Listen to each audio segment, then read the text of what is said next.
자, 우리가 오늘 수업을 시작해 보도록 합시다. 자, 드디어 이제 우리가 특강을 시작한 지도 4주째, 다음 주면은 이제 마무리가 될 거예요. 그쵸? 수능 특강도 아마 오늘 독서가 이제 서점들에 다 풀렸을 거예요. 알겠죠? 그래서 독서도 여러분들 다 구입을 하셔야 되고, 화작도 나온 걸로 알고 있어요. 알겠습니까? 그래서 화작도 여러분들이 반드시 구입을 해줘야 됩니다. 그래서 이거는 아마 사놓으면은 학교에서도 다 쓰고 학원에서도 쓰고 아마 잘하면 여러 번을 사야 되지 않을까 할 수도 있기는 해요. 학교에서 쓰는 것도 또 필기를 해야 될 테고 학원의 수업도 또 필기를 해야 될 테고 여러 가지 여러분들 사용을 해야 되다 보니까 어쨌든 늘 강조하지만 이 1년은 여러분들이 수능 특강 수능 완성이랑 함께 죽는다 이런 생각으로 계속해서 어쨌든 봐야 되는 그런 교재가 될 겁니다. 알겠죠? 그래서 화작 같은 경우까지는 여러분들이 아마 오늘 다 나왔을 테니까 반드시 서점에 가서 구매를 하도록 합시다. 알겠죠? 자, 그러면 이제 우리는 화법과 작문 통합에서 이제 지난 시간에 우리가 첫 시간에는 화법에 대해서 했었고 둘째 시간에는 이제 작문에 대해서 했었고 셋째 시간에는 화법 작문 통합에서 화법 그리고 오늘은 화법 작문 통합에서 작문을 할 겁니다. 그리고 다음 주에는 화법 작문 통합 문제에서도 화법 작문 통합 관련된 이제 문제를 유형을 우리가 같이 살펴보는 그런 시간으로 마무리를 할 거예요. 알겠죠? 그래서 늘 선생님이 강조를 하지만 여러분들한테 필요한 내용, 특히나 이 5주라고 하는 특강이 사실상 여러분들한테 정말 도움이 되었으면 하는 마음으로 준비를 했기 때문에 여러분들에게 뭐 답을 알려주기보다는 문제를 풀어내는 방법 그리고 우리가 이런 화법 작문 지문을 접했을 때 어떤 것들을 중심으로 우리가 이제 파악을 해야 되는가 이런 것들을 여러분들한테 전달해 주는 걸 목적으로 이번 수업을 진행을 했던 거니까 여러분들이 단순히 이제 이거는 이거구나 저건 저거구나 이렇게 하는 게 아니라 이런 유형의 문제는 어떤 걸 판단해 봐야 되고 어디에 중요한 정보들이 존재하고 이런 것들을 이제 여러분들이 살펴보면은 훨씬 더 값진, 그렇죠? 같은 돈을 들여도 훨씬 더 값진 시간이 되지 않을까라고 우리가 얘기를 할 수 있겠죠. 자, 오늘은 이제 아까 얘기했듯이 바로 화법 작문 통합 문제, 작문편 문제도 역시 마찬가지입니다. 사실상 우리가 이전에 작문에 관련된 내용을 했을 때나 거의 형태, 문제 유형이나 이런 것들은 유사한 방식을 취하고 있어요. 알겠죠? 다만 다른 점은 말은 뭐다? 다른 글, 즉 화법의 글과 연계성을 묻는 문제들도 존재를 하기 때문에 그런 점만 유의를 한다면 사실 문제를 풀어내는 방식 자체는 여러분들이 지금까지 해온 작문을 풀어내는 방식과 결코 다르지 않다는 것 여러분들이 꼭 확인을 했으면 좋겠습니다. 자, 그러면 화법 작문 통합이론 작문편 첫 번째 문제의 유형은 글쓰기의 방식을 파악하는 문제. 이거는 우리가 작문 문제에서도 있었던 그런 유형입니다. 알겠죠? 그래서 사실상 이런 것들 동일하게 등장하고 있다는 거 볼 수가 있겠죠? 자, 그러면 예문을 통해서 한번 살펴보도록 합시다. 자, 가글에 활용된 글쓰기 방식으로 가장 적절한 것을 골라라. 자, 라고 얘기를 하고 있어요. 그렇죠? 자, 그러면 이 글은 어떤 방식으로 글쓰기를 하고 있는지 보도록 합시다. 자, 가글을 살펴보면 요즘 OTT 플랫폼을 보면 웹툰을 원작으로 한 영상이 부쩍 많아졌다. 이들 중에는 전 세계 시청 순위 1위를 한 작품이 있을 정도로 국내뿐 아니라 해외에서까지 인기를 얻는 경우도 많다. 특수효과 기술의 발달로 초능력, 미래, 우주와 같은 웹툰의 다양한 소재들이 영상으로 구현될 수 있는 환경이 마련되었고 OTT 플랫폼이 활성화됨에 따라 영상 제작자들이 영상화할 이야기를 웹툰에서 찾는 일이 많아지며 웹툰을 원작으로 한 영상 제작이 더욱 늘어난 것이다 라는 거죠. 자, 그러면 여기서 지금 제시하고 있는 것은 바로 뭐다? 첫째는 그렇죠? 최근 OTT 그렇죠? 안 보여? 오케이. 진짜? 빨간색, 노란색이 더 나으려나 그러면? 안 보여요? 오케이, 알겠습니다. 자, 그러면 지금 이 부분에서 얘기하고 있는 게 무엇인가라는 걸 우리가 첫 번째로 봐줘야 되겠죠. 자, 이 부분에서의 내용은 기본적으로 바로 뭐다? OTT 플랫폼에 웹툰을 원작으로 한 영상이 증가하고 있다라고 하는 바로 뭡니까? 첫 번째, 현재 그쵸? 어서 오세요. 자, OTT 영상의 실태를 여기서 제시를 해주고 있죠. 그렇죠? 그 실태가 바로 뭐다? 바로 웹툰을 원작으로 한 영상들이 많이 증가하고 있다. 그렇죠? 우리가 이런 거 조금만 생각해보면 참 재밌는 현상이라고 볼 수 있어요. 왜? 만화는 그림으로 표현하기 때문에 무궁무진한 내용을 표현할 수 있지만 영화는 그래도 실제 배우가 연기를 해야 되고 영상으로 보여줘야 되고 하는 그런 한계가 있다 보니까 지금까지는 이런 게 많이 없었는데 최근에는 이런 게 많이 증가했다는 거죠. 자, 그리고 그 다음에 바로 뭐다? 여기서부터 특수효과 기술의 발달로 여기서부터 그 다음에 바로 뭐다? 플랫폼이 활성화된 그렇죠? 여기까지 해서 제시하는 내용은 두 번째 바로 뭐다? 바로 웹툰 원작 영상 증가의 그렇죠? 일종의 원인 혹은 배경에 해당하는 이런 내용을 제시하고 있다. 이런 것들 우리가 판단을 해볼 수가 있더라는 거죠. 그렇죠? 그래서 전체적으로 독서처럼 하나하나 얘가 무슨 얘기하고 얘가 뭐 때문에 이렇고 이런 걸 파악할 필요는 없어요. 이런 유형의 문제에서는 전체적으로 얘가 어떤 방식으로 얘기를 하고 있는가. 그렇죠? 실제 얘기하면 바로 뭐다? 원인을 제시하는 것과 현 실태를 제시하는 것. 사실 이게 핵심이 된다는 거죠. 무슨 말인지 알겠습니까? 늘 강조하지만 독서처럼 하나하나 다 파악을 할 필요가 없는 게 바로 이 화법과 작문에 여러분들이 가장 좀 부담 없이 접근할 수 있는 그러한 부분이다라고 이야기를 할 수가 있어요. 자, 그럼 이제 두 번째 문단을 한번 살펴보도록 합시다. 자, 이러한 웹툰 영상화 유행 현상을 부정적으로 보는 사람들은 웹툰 영상화의 유행이 콘텐츠 전반의 다양성을 저해한다고 본다라는 거죠. 즉 바로 뭐다? 부정적으로 보는 사람들의 의견은 지금 제시를 하는데 바로 뭐다? 그 내용은 콘텐츠 전반의 다양성을 저해한다. 이렇게 보고 있다는 거죠. 핵심은 바로 뭐다? 이 현상에 대해서 반대하는 사람들의 의견을 제시했다라고 볼 수가 있다는 겁니다. 알겠죠? 자, 새로운 시나리오 창작이 위축되고 영상화에 유리한 웹툰만 창작된다는 것이다. 하지만 이는 단편적인 시각에 불과하다. 자, 이게 핵심이 되는 거죠. 그렇죠? 이 말은 바로 뭐다? 바로 예상되는 반론을 제시한 다음에 이에 대해서 어떻게 일종의 반박을 하고 있다. 혹은 재반박을 하고 있다라고 볼 수가 있는 거예요. 왜? 반론이라고 하는 게 지금 이 사람이 얘기하고자 하는 것에 대한 반박 의견이잖아요. 그렇죠? 그래서 그것에 대해서 한 번 더 재반박을 하는 그러한 모습을 볼 수 있다라고 우리가 판단을 할 수 있더라는 거죠. 오늘 날씨가 너무 덥네요. 자, 그러면 계속 보도록 합시다. 자, 오히려 영상 제작의 측면에서는 기존에 상상하지 못했던 새로운 내용이나 장르를 웹툰으로부터 공급받아 영상을 다양화할 수 있는 것은 물론 제작 기법상에도 새로운 시도들이 촉발된다. 더불어 웹툰 창작의 측면에서는 창작자가 경제적 안정을 얻게 되어 작품성을 높이기 위한 노력과 도전적인 시도를 하게 된다. 웹툰 영상화의 유행은 영상과 웹툰 산업 모두의 수익성을 높이는 데에도 기여한다. 영상 산업에서는 이미 검증된 웹툰을 영상화함으로써 흥행 실패 부담을 줄일 수 있고 웹툰 산업에서는 이미 완성된 작품을 영화와 같은 2차 저작물로 파생시켜 추가적인 수익을 얻을 수 있다. 자, 이것이 바로 뭐다? 여기서는 웹툰 영상화의 장점을 제시하고 있다. 이렇게 우리가 판단을 할 수 있다는 거죠. 알겠죠? 책 안 갖고 왔어요? 미리 와가지고 얘기를 해야죠. 그럴 때는 응? 금방 PF를 해줄게요. 75에서 잠깐만요. 94. 왜 책을 안 갖고 왔습니까?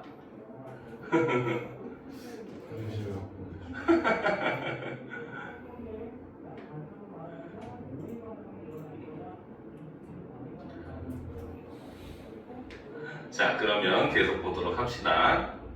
자, 조금 요거 하고 나서 선생님이 갖다 줄게요. 알겠죠? 자, 그래서 지금 우리가 요 부분에 각각의 부분에 어떤 내용을 담고 있는가. 즉, 우리가 지금 이 웹툰 영상화에 대한 글을 보고 있기 때문에 여기에 보면 웹툰 영상화 장점, 그 다음에 이렇게 얘기하고 있지만 핵심으로서 우리가 따졌으면 이 글의 구성 방식은 첫 번째 문단, 처음 부분에서 얘기하는 혹은 논설문이기 때문에 우리는 서론이라고 볼 수가 있겠죠. 처음 부분에서 제시한 건 바로 뭐다? 첫 번째, 현재 실태를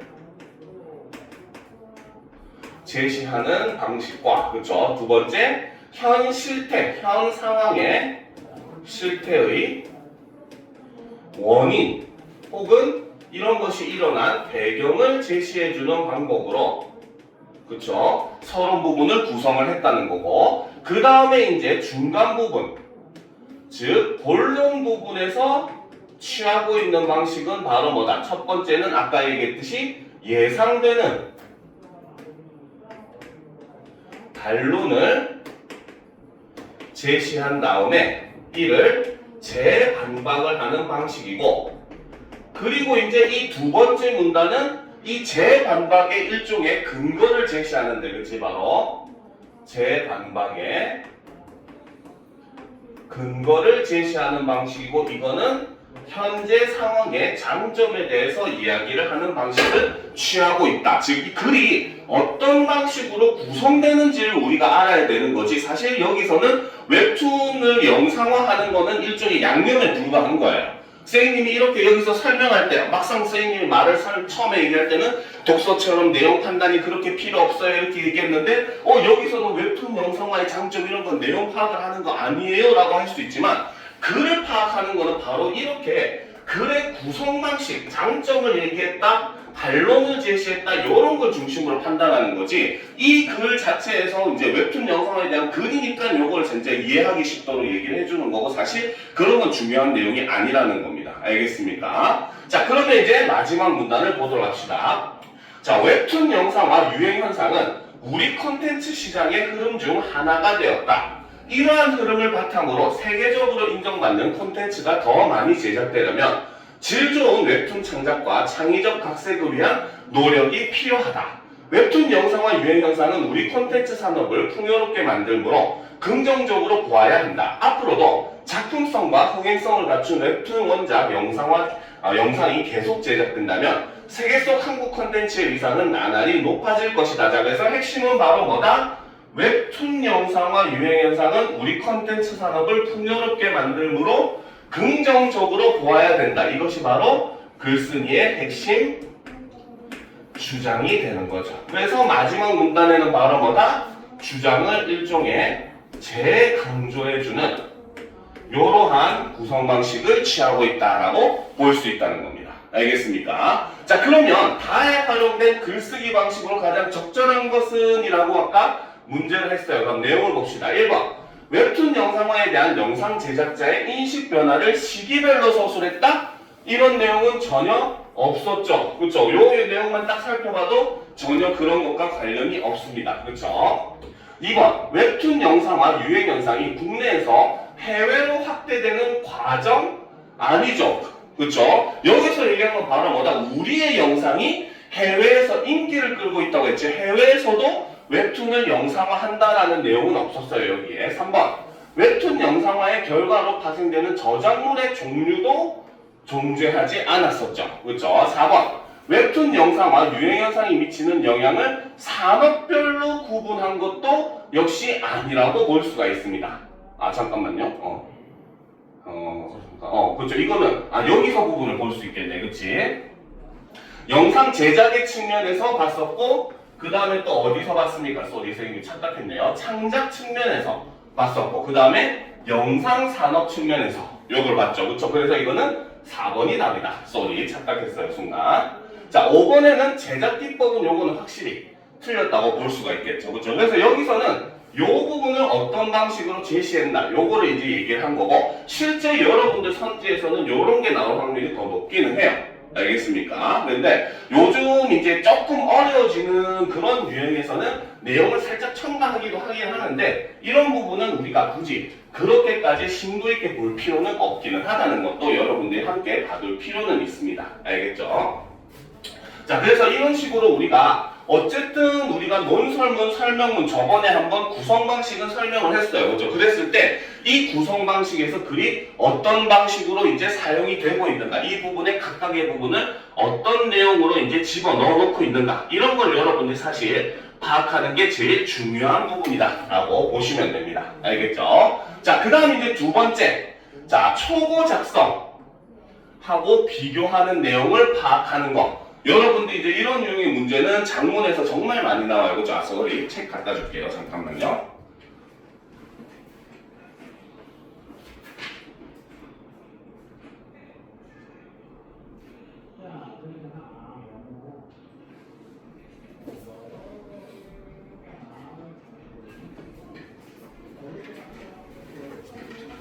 멀뚱멀뚱 있으면 안 되죠. 자, 다음엔 잊지 말고 오세요. 갖고 오세요. 자, 그러면 이제 우리가 초고 작성하고 비교하는 거 내용을 한번 살펴보도록 합시다. 자, 그러면 봅시다.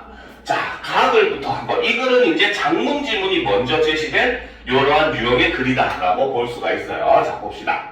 자, 다음은 가의 사문단의 초고이다 라는 거죠. 사실은 솔직히 말하면은 이런 내용의 문제를 풀 때는 사문단만 봐도 상관은 없기는 해요. 근데 우리가 조금의 실수라도 줄이기 위해서 일단 전체적으로 무엇을 얘기하는가 정도는 파악을 해줘야 되겠죠. 그러면 처음부터 한번 살펴보도록 합시다.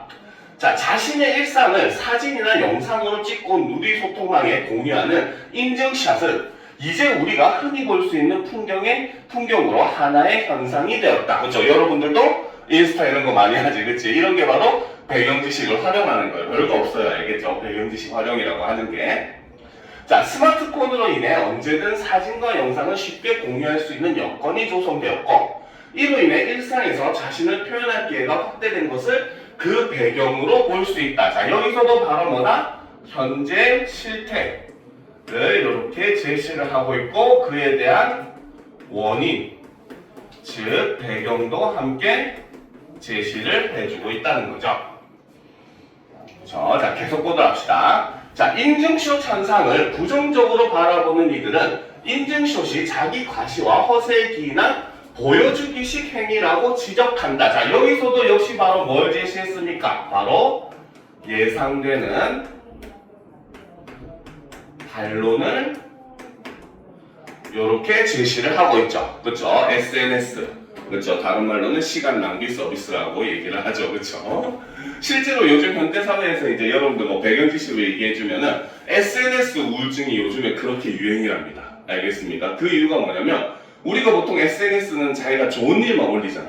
좋은데 여행을 갔을 때, 그 다음에 좋은 음식을 먹었을 때, 이럴 때만 올리잖아요. 그렇죠? 근데 여러분들은 보통 그런 기회가 한 달에 몇 번 정도 있어요. 음식 같은 거는 뭐 자주 있어봐야 일주일에 한 번. 그렇죠? 아니면은 보통 가족들끼리 다 같이 뭐 좋은 데 가서 식사하는 게 한 달에 뭐 한 번 정도. 이런 기회잖아요. 그렇죠? 그러니까 우리는 보통 한 달에 한 번 혹은 여행 같은 기준으로 했을 때는 뭐 한 서너 달에 한 번 내지는 반년에 한 번 혹은 1년에 한 번 여행 가는 거를 그런 식으로 우리는 SNS에 올리는데 SNS에 모든 사람이 그런 것만 올리니까 모든 SNS가 다 행복해 보이는 거야. 그런데 상대로 그걸 보는 사람들은 상대적으로 박탈감을 느낀대요. 다른 사람은 저렇게 행복한데 나는 왜 이렇게 우울할까? 왜 이렇게 막 다른 사람들이 이렇게 뭐 좋은 데서 살고 여행하고 하는데 나는 왜 이럴까? 이런 박탈감을 느끼게 되면서 요즘 SNS 우울증이 상당히 큰 문제가 된다. 이렇게 얘기를 하고는 있어요. 그렇죠? 그런데 특히 고3들은 이제 그런 거 볼 시간 없습니다. 알겠습니까? 공부하는데 더 시간을 투자를 해야 되고 늘 강조하지만 물론 지금부터도 마찬가지지만 뭐 수능 며칠 남았다, D 며칠 이런 거 절대 보지 마세요. 마음만 지워져지고 공부 안 됩니다. 오히려. 자, 그럼 계속 봅시다. 그러나라고 한다는 건 당연히 바로 뭐다? 이 반론에 대해서 재반박을 하겠다라는 의미로 볼 수 있다는 거죠.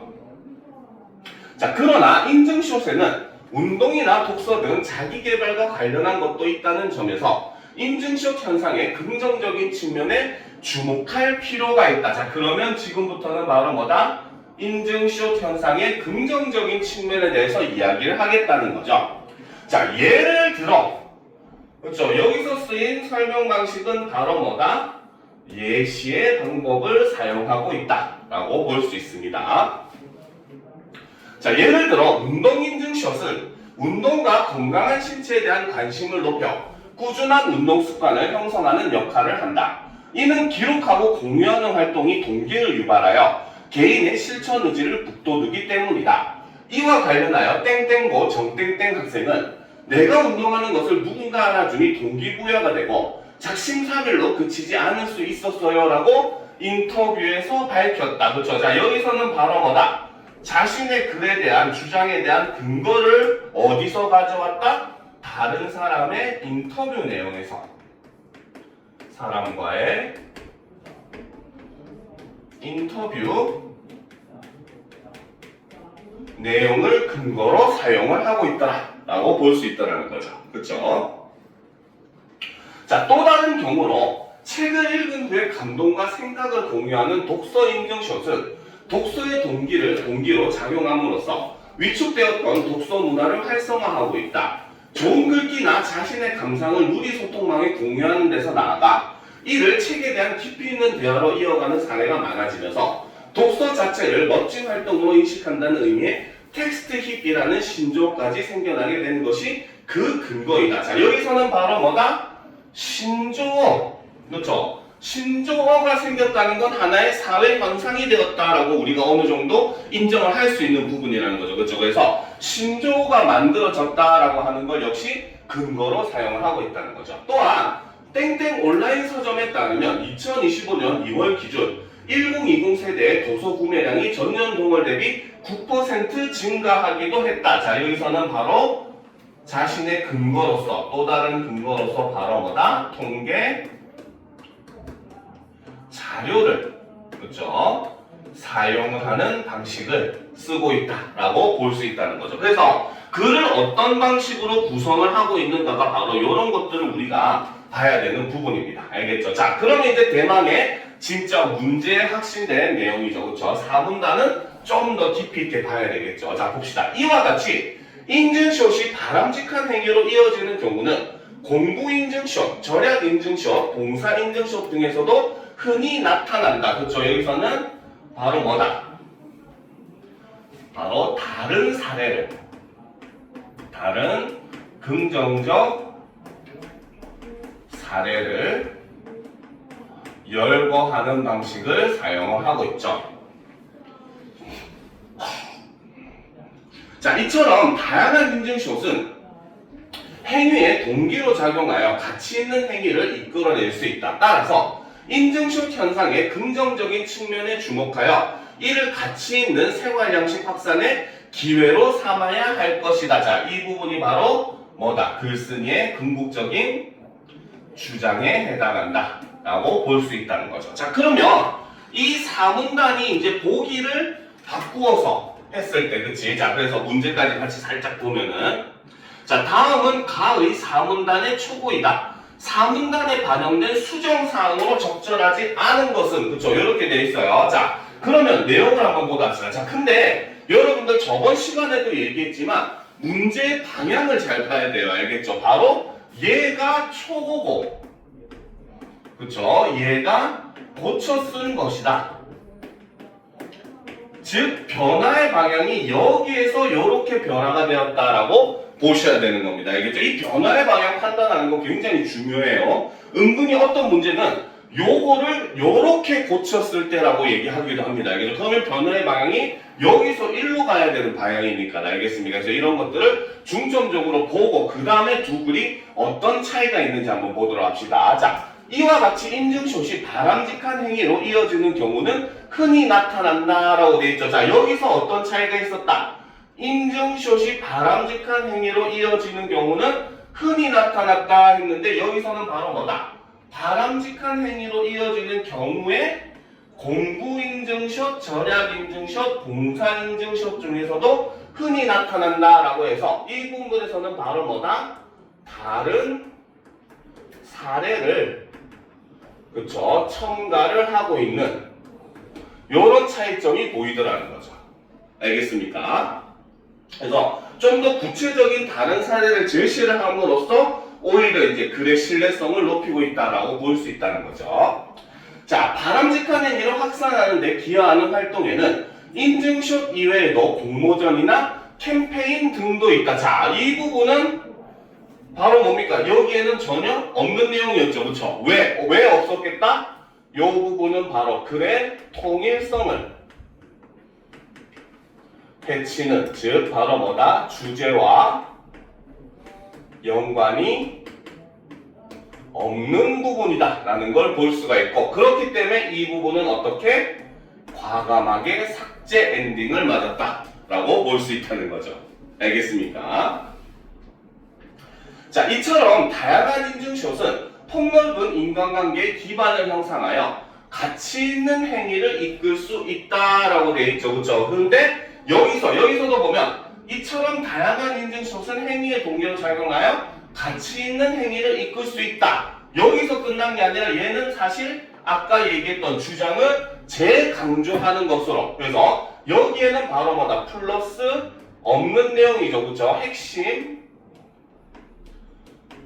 주장을 어떻게 재강조를 하면서 글을 마무리하는 걸 추가했다. 이렇게 볼 수 있다는 거죠. 그래서 우리가 이런 부분에서 두 글이 어떻게 차이가 나는가, 이런 걸 중심으로 봐줘야 된다라는 겁니다. 자, 그러면 수정사항으로 적절하지 않은 것을 고르라고 되어 있네요. 자, 1번을 봅시다.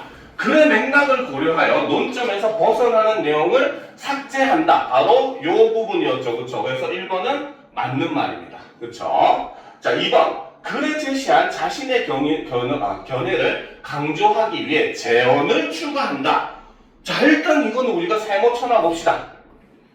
알겠습니까? 재언이라고 하는 게 여러분들이 시험에서 딱 맞닥뜨리면 이게 뭔 말이지? 일단 그렇게 응 하겠죠. 그쵸? 그 다음에 일단 뭔가 추가되었다? 라고 하는 거에 대해서 요 부분이 있지만 이걸 재언이라고 하기엔 조금 약간 무리가 있기는 해요. 사실. 알겠습니까? 자, 그 다음에 3번부터 보도록 합시다. 글의 의미를 부각하기 위해 예상 독자를 명시하여 수정한다. 자, 예상 독자가 명시가 되어 있습니까? 없습니까? 여기에. 누가 이 글을 읽는지 예상 독자가 나와 있어요? 일단 예상 독자가 전혀 드러나지 않았죠. 그쵸? 4번. 글의 설득력을 높이기 위해 자신의 관점을 뒷받침할 수 있는 예를 추가한다. 앞에서 다른 사례를 첨가하고 있었죠. 그쵸? 그건 당연히 4번도 맞는 말입니다. 알겠습니까? 자, 그 다음 5번. 그래서 마무리 부분임을 고려하여 기대 효과의 일부를 앞 문단에 언급된 내용으로 추가한다. 수정한다. 자, 요거는 앞 내용을 우리가 조금 알아야 되는 부분이 있다는 거죠. 그렇죠? 그러니까 바로 뭐다? 긍정적인 측면에 대한 내용을 이야기했기 때문에 언급된 내용으로 수정한다 라고 우리가 볼 수가 있다는 거죠. 그렇죠? 그러면 우리는 2번과 3번 중에 결정을 해야 돼요. 그럼 답은 몇 번이겠습니까? 몇 번이 틀렸겠어요? 그렇지, 3번이 틀렸다고 선택하는 게 맞습니다. 무슨 말인지 알겠죠? 그리고 여기서 이제 사실 재언이라고 하는 것은 바로 뭐다? 요 재강조하는 요거를 얘기를 하고 하는데, 아까도 얘기했지만 선생님이 이 수업은 여러분들이 기준으로 수업을 하는 거예요. 알겠죠? 여러분들이 이렇게 확실히 무슨 말인지 좀 모르겠는 이런 어려운 말이 쓰여 있잖아요. 그렇죠? 이럴 때는 과감하게 살모를 치고 넘어가세요.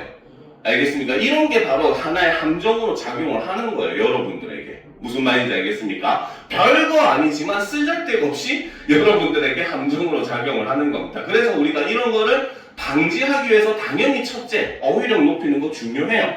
알겠습니다. 근데 아무리 어휘력을 높인다고 하더라도 어느 정도 한계가 있고, 진짜 여러분들이 일부 작정하고 이렇게 어려운 말 써버리면 모를 수도 밖에 없는 그런 단어들도 존재를 합니다. 알겠죠? 그럴 때는 과감히 세모, 그 다음에 나머지에 틀린 게 있는지 없는지를 먼저 판단을 하세요. 여기 같은 경우는 솔직한 말로 3번이 예상 독자를 명시했다라는 점은 완벽하게 틀렸잖아요. 전혀 그런 내용이 없었잖아요. 그렇죠? 그렇기 때문에 이 경우는 당연히 우리는 뭐다? 3번을 답으로 결정하는 게 더 맞는 겁니다.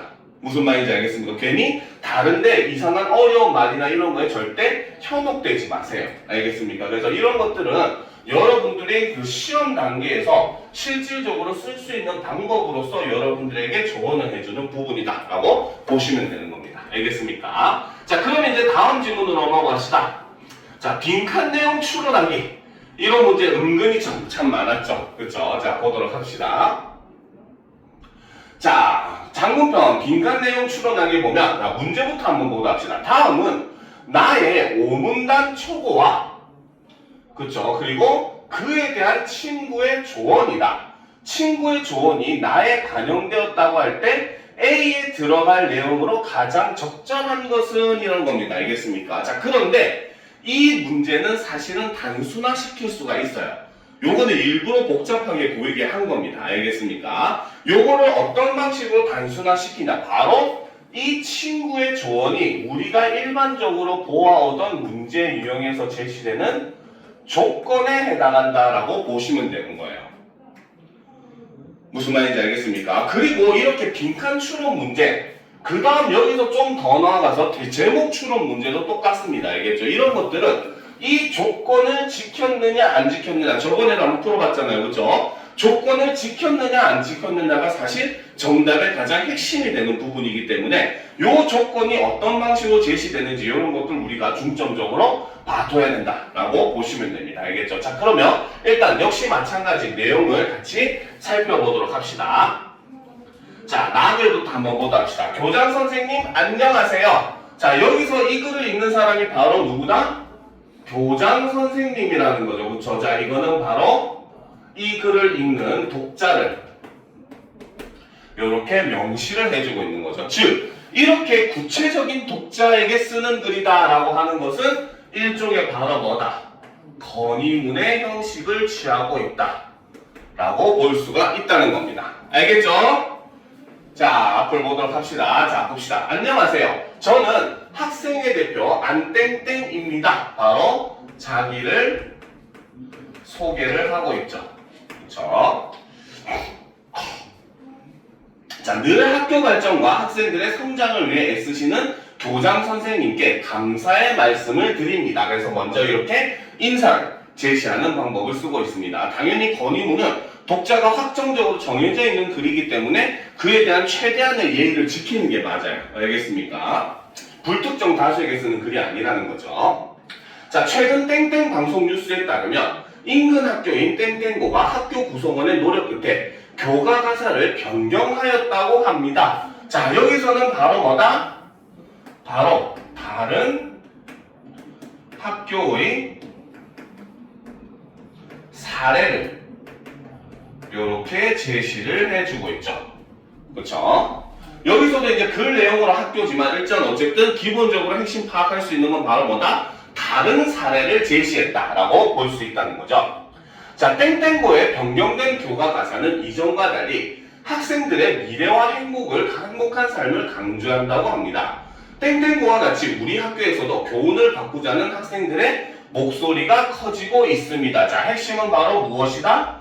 우리 학교의 교훈을 바꾸자. 요게 주장이고 바로 뭐다? 그에 대한 학생들의 목소리가 커지고 있다. 이러한 여론이 형성되고 있다. 혹은 대다수가 원하고 있다. 라는 방식으로 이야기를 하고 있다는 거죠. 자, 교육은 교훈은 이 학교의 이념을 표현하지만 단순히 표현에만 그치는 것은 아닙니다. 교훈은 학교의 이념과 목표를 드러낼 뿐 아니라 그쵸? 그 구성원 모두가 지향하는 정신적 가치를 담는 그릇입니다. 자, 그러면 바로 뭐다?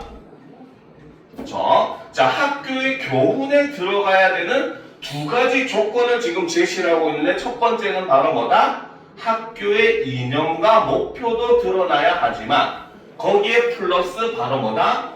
구성원 모두가 지향하는 정신적 가치 요것도 들어가야 된다. 이렇게 이야기를 하고 있다는 거죠.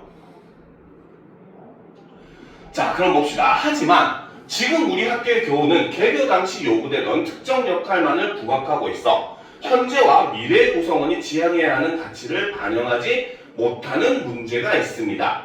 그래서 당시와는 달리 지금은 학생들의 공감을 얻지 못하고 있습니다. 라는 거죠. 자, 그래서 여기서는 바로 뭐다? 지금 현재의 문제 상황을 이렇게 제시를 해주고 있다는 거죠. 그렇죠? 자, 그러면 또 보도록 합시다. 자, 이러한 문제를 해결하기 위해 공식적인 절차를 추진하여 교훈을 변경해 주시기를 건의드립니다. 자, 이게 바로 핵심 건의 내용을 이렇게 직접적으로 밝혀주고 있죠.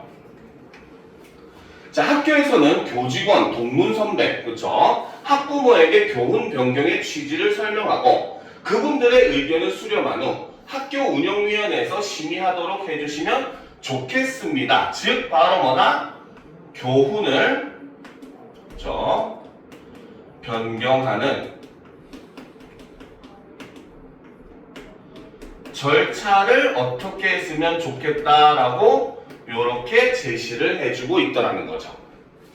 알겠습니까? 즉 자신의 주장이 어떤 식으로 이루어지면 좋겠다라고 하는 이 절차까지도 이 글에서는 제시를 해주고 있다라고 볼 수 있다는 거죠. 자, 교장 선생님께서도 알고 계시듯이 학생 내에서 설문조사로 학생들의 의견을 수렴한 결과 전교생의 91.8%가 교훈 변경에 찬성했습니다라는 거죠. 자, 그래서 학생들의 의견을 수렴했더니 교훈 변경에 찬성한 학생이 91.8%다. 그래서 여기서는 설문조사 결과를 이렇게 제시를 해주고 있습니다. 그렇죠? 자, 보도록 합시다. 자, 학생들 사이에는 이미 교훈 변경에 대한 공감대가 형성되어 있다고 볼 수 있습니다. 누구나 공감할 수 있는 교훈으로 바꾸면 교훈을 보면서 느꼈던 불편한 마음이 사라지고 학생들의 노력으로 교훈을 바꿨다는 자부심을 느끼게 될 것입니다. 그렇죠? 자, 학생들의 노력으로 교훈을 바꾸었다는 자부심을 느끼게 될 것. 이게 바로 예상되는 효과 첫 번째. 자신의 건의가 받아들여졌을 때 예상되는 긍정적인 효과 첫 번째를 제시했고, 그리고 그 다음 또 봅시다. 그 과정에서 학생들은 부모님들과 선생님들도 학교에 관심을 더 갖게 되면서 자연스럽게 애교심과 학교에 대한 긍지가 높아질 것입니다. 그렇죠? 이게 바로 예상되는 효과 두 번째라고 볼 수 있겠죠. 자, 우리 학교의 교훈 변경은 교훈을 바꾸고 싶은 다른 학교에도 좋은 영향을 끼칠 것입니다. 그렇죠? 바로 이게 바로 효과 세 번째라고 볼 수 있죠. 자, 이러한 변화는 학생들에게 교육적으로도 긍정적인 영향을 미칠 것이라고 확신합니다. 학생들이 새로운 교훈 아래에서 성장하고 시대에 발맞춰 같이 갈 수 있도록 교훈을 변경해 주시기 부탁드립니다. 고맙습니다. 라고 되어 있죠. 그렇죠? 자, 여기서 지금 봤을 때 5문단, 그렇죠? 바로 첫 번째 문단, 두 번째 문단, 그 다음에 세 번째 문단, 그리고 이게 네 번째 문단이고 마지막 누구나 공감할 수 있는 이 부분이 이제 다섯 번째 문단의 내용이라는 거죠. 그렇죠? 자, 그러면 자, 역시 마찬가지 이것도 어떤 식으로 변화를 했는가의 내용을 잘 보시면 됩니다. 알겠죠? 자, 봅시다. 5문단 초보를 보면 우리 학교의 교훈 변경은 교훈을 바꾸고 싶은 다른 학교에도 좋은 영향을 끼칠 것입니다. 이러한 변화는 학생들에게 교육적으로도 긍정적인 영향을 끼칠 거라고 확신합니다. 즉 바로 뭐다? 교훈을 바꾸고 싶은 다른 학교에도 좋은 영향을 끼친다는, 여기서는 지금 예상되는 효과를 세 가지를 제시를 했는데 여기서는 한 가지만 제시를 했고, 그쵸? 그리고 이 효과도 바로 뭐다? 이 세 가지가 다 미치는 대상이 달랐어요. 첫 번째, 세 번째. 첫 번째는 바로 뭐다? 학생들에게 일어날 효과. 그렇죠? 그리고 두 번째는 바로 뭐다? 부모님과 선생님들도 애교심과 긍지가 높아진다라고 했죠. 그렇죠? 그래서 바로 뭐다? 학교 관계자들에게 일어날 효과. 그리고 마지막에는 다른 학교, 즉 외부에 미칠 효과. 이렇게 세 가지로 나누어서 했습니다. 알겠습니까? 내부도 요 두 개는 우리가 내부라고 볼 수 있지만 내부도 학교라고 하는 공간 특성상 바로 뭐다? 두 가지 층으로 사람들을 나눌 수가 있더라는 거죠. 그렇죠? 하나는 학교에서 공부를 하는 학생들의 측면도 있지만 그 학교에는 학생들만 있는 게 아니라는 거죠. 가르치는 선생님도 있고 그 다음에 학생들과 관련 있는 부모님들도 있고 이렇다는 거야. 그렇지? 자, 그래서 이제 이렇게 한 가지 이거는 외부에 일으키는 효과만 제시를 해놨다. 이런 차이점을 우리가 볼 수 있는 겁니다. 알겠죠? 그러면 친구의 조를 봅시다. 오문단 초구는 기대 효과가 좀 부족한 것 같아. 그의 흐름을 고려하여 삐리리를 추가하면 어때? 라는 거지. 그치? 자, 그러면 1번. 학교 구성원 입장에서의 긍정적인 측면을 추가하면 어때? 이게 맞는 말이 되겠죠. 그렇죠? 왜? 학생들도 학교 관계자들도 다 구성원들이잖아요. 그렇지? 그죠? 그렇기 때문에 이거는 1번이 맞다라고 보셔야 되는 겁니다. 알겠죠? 2번은 다른 학교가 참고할 수 있는 유용한 정보? 이거는 존재하지 않았죠. 그렇죠? 기대 효과가 추가된 거니까. 3번. 교훈 내용이 학교 생활에 지침이 된다? 이런 내용도 존재하지 않았어요. 그쵸? 자, 그 다음 4번. 지역사회에서 학교의 위상이 강화된다? 이런 것도 내용이 없었죠. 5번. 건의를 받는 대상이 학생의 성장을 이끌 수 있다? 이런 내용도 존재하지 않았습니다. 그쵸? 즉, 바로 뭐다? 우리가 어떤 점에서 차이가 나는가를 이렇게 먼저 판단을 하고 비교를 해보니까 답이 한 방에 눈에 보일 수 있는 겁니다. 무슨 말인지 알겠죠? 그렇기 때문에 여러분들이 이런 거를 볼 때는 미리 이 두 글이 어떤 게 차이 나는 거에서 이런 유형은 확실히 핵심은 그거죠. 그렇죠? 바로 뭐다? 미리 차이점을 파악하고 그렇죠? 선지를 읽을 것. 이게 어떻게 보면 이 작문 문제의 가장 큰 핵심이다 라고 우리가 볼 수 있다는 거죠. 늘 얘기하지만 객관식을 서술형으로 풀기 귀찮아 보이긴 하지만 사실 여러분들은 함정에 안 빠지도록 해주는 가장 핵심적인 지름길이 되는 겁니다. 알겠죠? 그러니까 항상 미리 내용을 판단하고 들어가면은 여러분들이 훨씬 더 헷갈릴 일이 없다. 이거는 뭐 화법 작문뿐만 아니라 사실 문학 독서도 다 마찬가지긴 합니다. 알겠습니까? 자, 그러면 이제 우리가 다음 질문 세 번째 홍보 문구를 추론해보는 그러한 내용으로 한번 살펴보도록 합시다. 자, 요것도 역시 마찬가지입니다. 사실 요거는 가장 유사한 형태가 바로 뭐다? 유사한 형태가 바로 제목 추론. 그쵸? 그 다음에 빈칸 추론. 요런 유형의 문제랑 굉장히 유사한 형태의 문제다라고 보시면 되고, 역시 마찬가지 아까 얘기했던 이런 유형의 문제들의 핵심은 바로 뭐다? 조건을 반드시 확인해야 된다.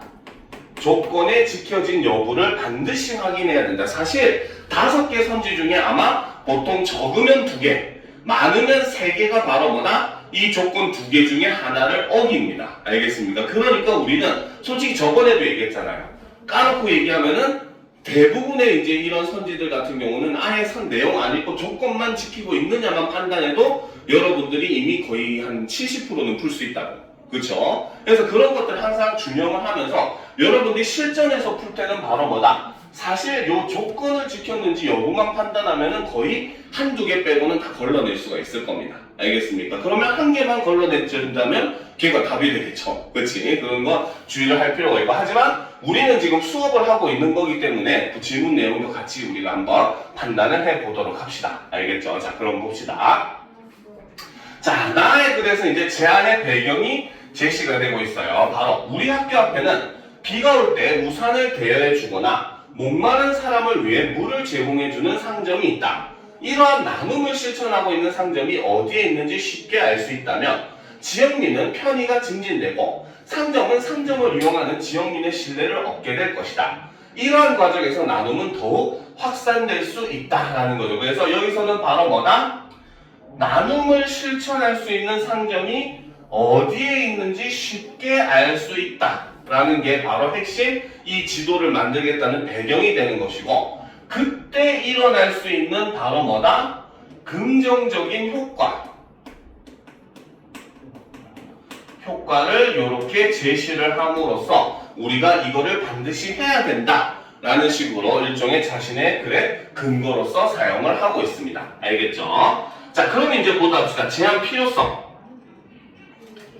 자, 지역 내 나눔 현황을 살피기 위해 상점 100곳을 설문조사한 결과, 자 여기서는 바로 뭐다? 상점 100곳을 설문조사를 했다라고 하는 건 설문조사 결과를 제시를 하고 있다는 거죠. 그렇죠? 자, 결과 나눔 제공 상점은 20곳이었으며 현재 나눔에 참여하지 않지만 향후 참여 의향을 밝힌 상점도 있었다라는 거죠. 그래서 설문조사 결과는 바로 뭐다? 현재 제공하고 있는 곳은 20곳, 그 다음에 향후 참여 의향이 있는 곳도 추가로 있었다라는 거죠. 자, 한편 지역민 200명을 200명 대상 설문조사에는 40명이 나눔을 받은 경험이 있다고 응답했다. 자, 그래서 여기서는 지역민 설문조사 결과도 역시 제시를 하고 있는데 그 중에서 40명이 나눔을 받은 경험이 있다라고 얘기했어요. 그러면 200명 중에 40명이면 몇 퍼센트입니까? 바로 5분의 1이니까 지역민 중에 설문조사에 참여한 20%가 그쵸? 5분의 1이잖아, 그치? 그죠? 그치? 맞잖아, 그치? 그치? 자, 5분의 1이니까 20%가 설문조사만 했는데 그 중에 20%가 나눔을 받은 경험이 있다는 거는 굉장히 많은 사람들이 나눔을 받은 경험이 있다는 거죠, 그쵸? 자, 근데 나눔 받은 경험이 없다는 응답 중 과반수는 바로 뭐다? 나눔 제공 정보를 몰랐다 라는 겁니다. 그렇죠? 그래서 이들 대부분은 그런 정보를 알게 된다면 이용할 의향이 있다라고 대답했다. 이를 통해 나눔이 활성화되지 못한 원인의 바로 뭐다? 정보 부족. 활성화되지 못한 핵심적인 원인을 바로 뭘로 봤다? 정보 부족으로 보았다라는 겁니다. 알겠습니까? 자, 그러면 이제 이게 대해서 정책을 제안을 한다는 거죠. 제안 정책을 보게 되면 자, 지역 내 나눔 활성화를 위해 나눔 지도 제작을 제안한다. 자, 이게 핵심 제안의 내용이 되는 거죠. 자, 나눔 지도란 나눔을 제공받을 수 있는 지역 상점을 표시한 지도이다. 자, 여기서는 지금 바로 뭡니까? 나눔 지도의 정의를 하고 있죠. 바로 개념을 정리를 해주고 있죠. 그렇죠. 왜? 다른 사람에게 다른 의미로 들어가면 안 되니까. 이해가 되면 안 되니까. 이렇게 핵심 그 개념 같은 경우는 그 용어 같은 경우는 개념을 정리해주고 있습니다. 자, 나눔에 대한 정보 제공이 나눔을 활성화할 것이라는 점은 인근 지역 사례로 확인할 수 있다. 자, 여기서는 바로 인근 지역의 사례를 뭡니까? 근거로 제시를 하고 있죠. 자, 보도록 합시다. 자, 인근 지역에서는 상점 출입문에 물을 마실 수 있다는 정보가 담긴 스티커를 부착한 뒤로 물이 필요한 사람들이 해당 상점에서 혜택을 받을 수 있게 되었다. 그러나 이 방법은 표식을 직접 찾아다니며 확인해야 하는 번거로움이 있다. 나눔 지도는 이를 보완해 나눔에 대한 정보를 한눈에 파악할 수 있게 해준다라는 거지. 그래서 나눔 지도가 가지고 있는 장점은 바로 뭐다? 정보를 한눈에 파악할 수 있게 해준다는 거죠. 자, 나눔 지도의 효과는 학교와 물지도 사례로 확인 가능하다. 나눔 지도 배포 시 나눔이 확대될 것이라는 가설하에 학교 근처 상점 20곳을 대상으로 물 제공 의향을 조사한 뒤 물 제공 의향을 밝힌 상점 5곳을 표시한 물 지도를 제작하여 학생 200명에게 배포하였다. 한 달 후 이 학생들과 앞서 설문에 참여했던 상점을 대상으로 조사한 결과 학생 50%가 물 지도를 이용하였고 물 나눔 제공 참여 상점이 2배 증가했다라는 거죠. 그렇죠? 즉 이거는 바로 뭐다? 자신들이 실시했었던 바로 실험의 조사의 결과를 이렇게 제시를 해주고 있다는 거죠. 자신들이 이런 실험을 해봤더니 이런 효과가 직접 있었다라고 하는 걸 근거로 제시하는 겁니다. 그렇죠? 자, 나눔지도 제작에는 물론 시간과 비용이 소요된다. 그리고 나눔지도 제작 시 상점들의 초반점 참여가 소극적일 수 있어서 상점들의 참여를 독려하는 방안이 요구된다라는 거죠. 이게 바로 뭐다? 나눔지도 제작에 있어서 일종의 어려운 점 혹은 뭡니까? 일종의 한계, 그렇죠? 이런 것들 제시하고 있죠.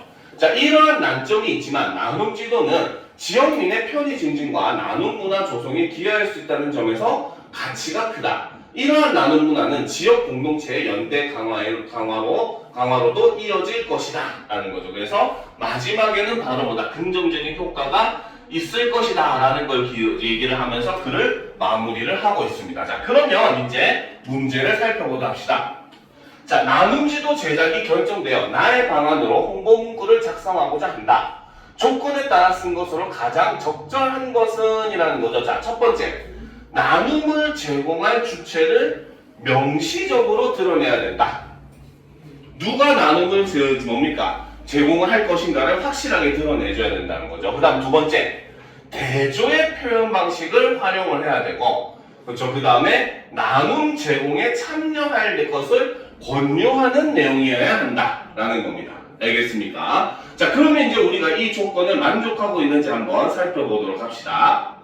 자, 나눔에 걸리는 시간은 잠깐이지만 나눔이 지속되는 시간은 오래입니다. 나눔 지도를 살펴보세요 라는 거지. 그치? 자, 일단 여기서는 바로 뭐다?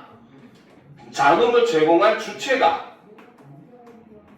없다는 거죠. 그쵸? 그 다음 여기 보면 시간은 잠깐이지만 나눔이 지속되는 시간은 오래다라고 해서 대조의 표현은 그나마 사용은 했어요.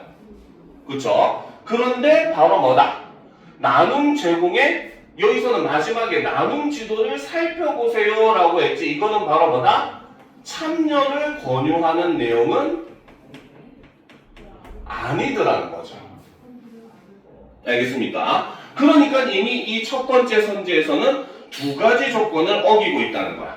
무슨 말인지 알겠죠? 자, 2번 봅시다. 우리 가게를 널리 알릴 수 있는 방법이 있을까요? 나눔 지도가 지역민의 발길을 이끌어줍니다. 자, 여기서 지금 뭡니까? 나눔을 제공한 주체가 누구다? 우리 가게다. 그렇죠? 여기서는 바로 나눔을 제공하는 주체를 명시적으로 드러냈습니다. 그렇죠? 그런데 자, 널리 알릴 수 있는 방법이 있을까요? 나눔 지도가 지역민의 발길을 이끌어 줄 것입니다.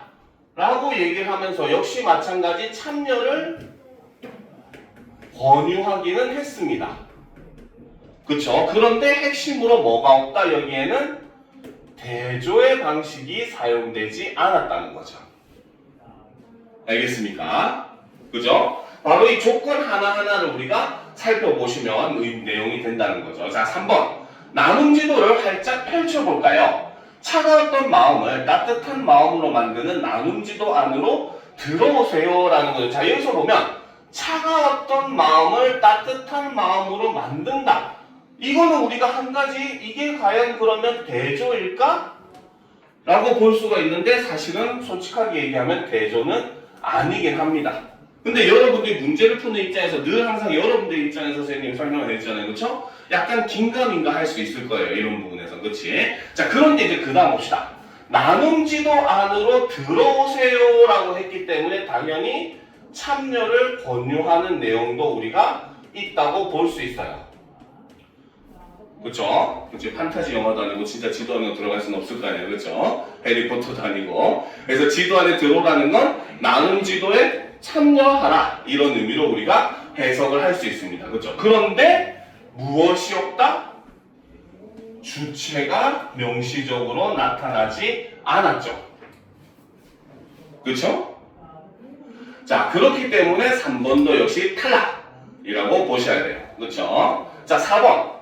우리 가게가 하나를 나누면 우리 마을이 하나가 됩니다. 먼 이웃이 가까운 친구로 하나 되는 나눔 지도와 함께 할래요? 라는 거죠. 그쵸? 자, 여기서 보면은 우리 가게가 하나를 나누면 이라고 했기 때문에 당연히 주체는 역시 존재를 하더라는 거죠. 알겠습니까? 그 다음 우리 가게가 하나를 나누면 우리 마을이 하나가 됩니다. 먼 이웃이 가까운 친구로 하나 되는 나눔 지도와 함께 할래요. 자, 먼 이웃이 가까운 친구로 된다. 그렇죠? 이게 대조적인 표현인가? 자, 일단 여기서 우리도 마찬가지 세모로 볼 수가 있어요. 학생들의 입장에서 봤을 때. 알겠습니까? 솔직한 말로 얘기를 하면 얘는 대조로 볼 수도 있기는 합니다. 알겠죠? 그러니까 대조가 서로 반대되는 의미이긴 하기 때문에 그렇죠. 여러분들이 판단을 할 때 근데 솔직한 말로 얘기하면 여러분들은 당연히 세모로 둘 수밖에 없을 거예요. 알겠습니까? 이거는 여러분들 입장에서 항상 생각을 해봐야 되는 문제인 겁니다. 알겠습니까? 자, 그런데 보면 자, 나눔 지도와 함께 할래요? 라고 하면서 참여를 권유하고 있죠. 자, 그러면 이 4번 선지 같은 경우는 어떤 결과가 된다? 주체 있고 대조 일단 세모 그 다음에 권유 역시 있고 그나마 답에 굉장히 가깝긴 합니다. 그쵸? 자, 그런데 이제 5번을 봅시다. 나눔이라는 즐거움에 빠질 준비가 되셨나요? 작은 나눔과 큰 나눔의 경계가 없는 즐거움을 자, 여기서 작은 나눔과 큰 나눔 여기서 대조가 사용되었냐 이것도 역시 물음표긴 합니다. 그쵸? 그 다음에 나눔 지도로 시작해 볼까요? 라고 해서 참여를 권유하고 있죠. 그런데 역시 마찬가지 뭐다? 5번 선지도 주체가 존재하지 않더라는 거죠. 그쵸? 그러면 가장 답에 가까운 거는 몇 번일 수밖에 없다? 4번일 수밖에 없다는 겁니다. 알겠습니까? 선생님이 이렇게 네모, 세모, 동그라미, 세모, x를 잘 쓰라고 하는 이유가 사실 이런 데 있는 거예요. 알겠습니까? 아무리 여러분들이 공부를 열심히 한다고 하더라도 애매한 부분은 문제에서는 반드시 존재해요. 특히 그 과목이 국어이기 때문에. 알겠습니까? 국어는 솔직하게 얘기하면 귀에 걸면 귀걸이고 코에 걸면 코걸입니다. 알겠습니까? 그렇기 때문에 여러분들이 이렇게 동그라미, 세모, x를 잘 활용을 해서 답이 될 수 있는 것과 없는 것을 답이 될 수 없는 것을 제거하는 일종의 소거의 방식을 쓰게 되면은 여러분들이 문제를 보다 정확하게 풀어낼 수가 있다는 거예요. 알겠습니까? 그래서 이런 거 반드시 유념을 하도록 합시다. 알겠죠? 그러니까 자, 이 제목 추론하기와 비슷한 유형의 문제로 이런 유형의 문제는 반드시 뭘 해야 된다? 주어진 조건에 부합하는지를 반드시 파악을 해줘야 됩니다. 알겠죠? 그리고 글 전체 내용을 포괄할 수 있는 거 이건 특히 제목 관련 문제의 핵심적인 내용이죠. 그래서 이런 내용은 반드시 여러분들이 명심을 해야 됩니다. 알겠죠? 자, 그러면 고쳐쓰기를 점검하는 작문 총합편 네 번째 유형을 보도록 합시다. 자, 다음은 나를 고쳐쓰기 위해 활용한 점검 항목이다. 가부터 나를 기준으로 나를 점검한 내용으로 적절하지 않은 것은 이런 거죠. 이런 유형은 저번에 작문 때도 얘기했었죠. 오히려 차라리 개요를 먼저 보고 글을 읽는 게 훨씬 더 낫다고. 그렇죠? 자, 그러면 핵심적으로 우리가 어떤 내용이 반영되어 있는지 안 되는지를 판단해 봅시다. 자, 첫 번째, 안내문의 형식을 갖추고 있는가? 자, 안내문의 형식이어야 된대요. 그렇죠? 첫 번째 조건이죠. 두 번째, 글의 목적이 드러나 있는가? 바로 이 글을 쓰게 된 목적, 이게 반드시 나타나야 된다는 거고. 자, 3번, 다는 필요한 정보를 분명하게 전달했는가? 그렇죠? 필요한 정보가 분명하게 글에 명시되어 있는가? 그 다음, 소제목과 문단의 내용이 부합하는가? 제목과 내용의 연관성을 봐야 되는 거고. 그 다음, 마지막에 독자가 이해하기 쉽게 전달하는가? 이런 걸 우리는 평이성이라고 이야기를 합니다. 글을 쉽게 이해할 수 있도록 전달해야 된다라는 거죠.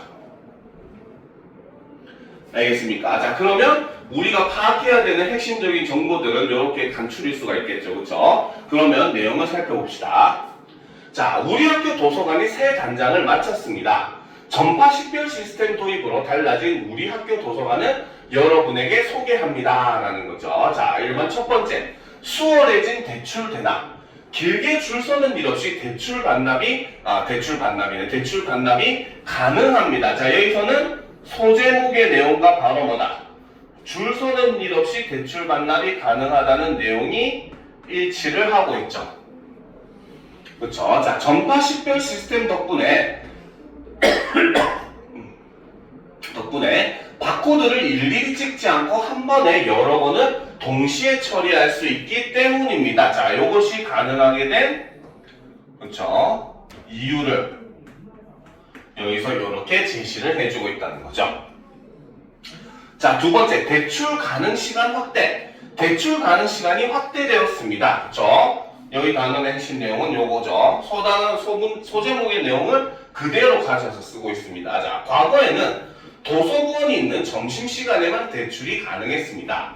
하지만 이제는 바로 뭐다? 도서부원이 없어도 점심시간이 아닌 때에도 직접 도서 대출이 가능합니다. 자, 그래서 여기서는 바로 뭐다? 하지만을 기준으로 과거의 시스템과 현재의 시스템의 차이를 대조의 방식으로 제시를 해주고 있다는 거죠. 그쵸? 자, 보도록 합시다. 자, 도서부원은 앞으로 책 읽기 좋은 환경을 조성하는 일에 힘쓰겠습니다. 자, 자기 대출 반납기 이용 방법. 자가 대출 반납기 이용 방법. 자, 자가 대출 반납기 이용 방법을 안내합니다. 먼저, 자가 대출 반납기에 책들을 올리고 학생증을 인식시킵니다. 학생증이 없을 때에는 아이디와 비밀번호를 입력합니다. 화면에 표시된 도서 목록을 확인한 후 대출 또는 반납 버튼을 누르고 완료된 후 확인증을 받으면 됩니다. 그래서 여기서는 이용하는 방법을 이렇게 과정의 방식으로서 설명을 해주고 있다는 거죠. 그렇죠? 이용 방법을 과정의 방식으로 이제 설명을 해주고 있습니다. 자, 그 다음 이용 편의성을 높인 도서 배치. 자, 도서관 이용 편의성을 고려하여 도서를 배치했습니다. 이전에는 제자리에 없던 도서가 많았지만 지금은 정리되어 원하는 도서를 바로 찾을 수 있습니다. 특히 교과형리 도서, 선호도가 높은 도서를 눈에 잘 띄는 서가에 배치해 두었습니다. 여기서도 역시 바로 뭐다? 과거와 현재의 모습을 대조해 하는 방식으로서 제시를 해주고 있다는 거죠. 자, 그 다음 도서 분실 방지 장치 작동. 도서관 출입구에 도서 분실 방지 장치가 작동 중입니다. 대출 절차 없이 도서관 밖으로 책을 들고 나가면 경고음이 울립니다. 그쵸? 자, 새 단장 기념 행사. 도서관의 새 단장을 기념하기 위해 다양한 행사를 준비하였습니다. 추천 도서 소개, 도서 속 보물찾기 등이 있습니다. 더욱 편리해진 도서관, 앞으로도 많은 이용 바랍니다. 라는 거죠. 자, 그러면 봅시다. 1번 가. 적절하지 않은 걸 고르라는 거죠. 자, 안내문에 제목이 없어 독자의 주목을 끌기 어려우니 전체적인 내용을 고려해 제목을 만들면 어떨까? 이렇게 이제 평가를 해봤다는 거죠. 그렇죠? 자, 그러면 일단 여기서 전체적인 제목이 없었기 때문에, 그렇죠? 안내문에 제목이 없기 때문에 독자의 주목을 끌기 어렵다. 전체적인 내용을 고려해 제목을 만들면 어떨까? 제목이 없기 때문에 우리가 맞다고 볼 수 있겠죠. 그렇죠? 그 다음 2번. 저 제목 없었죠? 순간. 자, 그 다음 봅시다. 자, 2번. 자, 글의 목적이 드러나는가? 안내문을 쓴 목적이 제시되어 있지 않으니 글의 처음 부분에 목적을 기술하는 것이 어떨까라는 거죠. 자, 처음 부분의 내용을 보게 되면 바로 뭐다?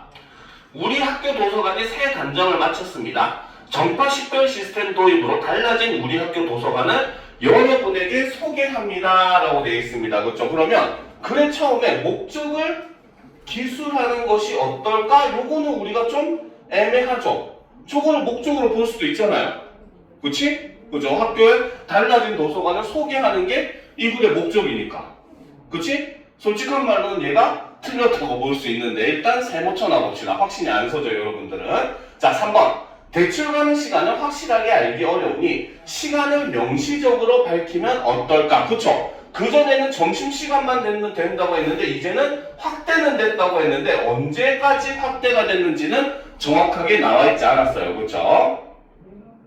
자, 4번. 소제목으로 포괄할 수 없는 문장이 있으니 그 문장을 삭제하면 어떨까? 자, 문단보다 합시다. 소제목으로 포괄할 수 없는 문장이 존재를 하니까 그 문장을 삭제하면 어떨까라고 돼 있었죠. 그쵸? 자, 그러면 이제 여기에서 그 부분이 있는지를 우리가 확인을 하면 됩니다. 그쵸? 자, 보면은 자, 보도록 합시다.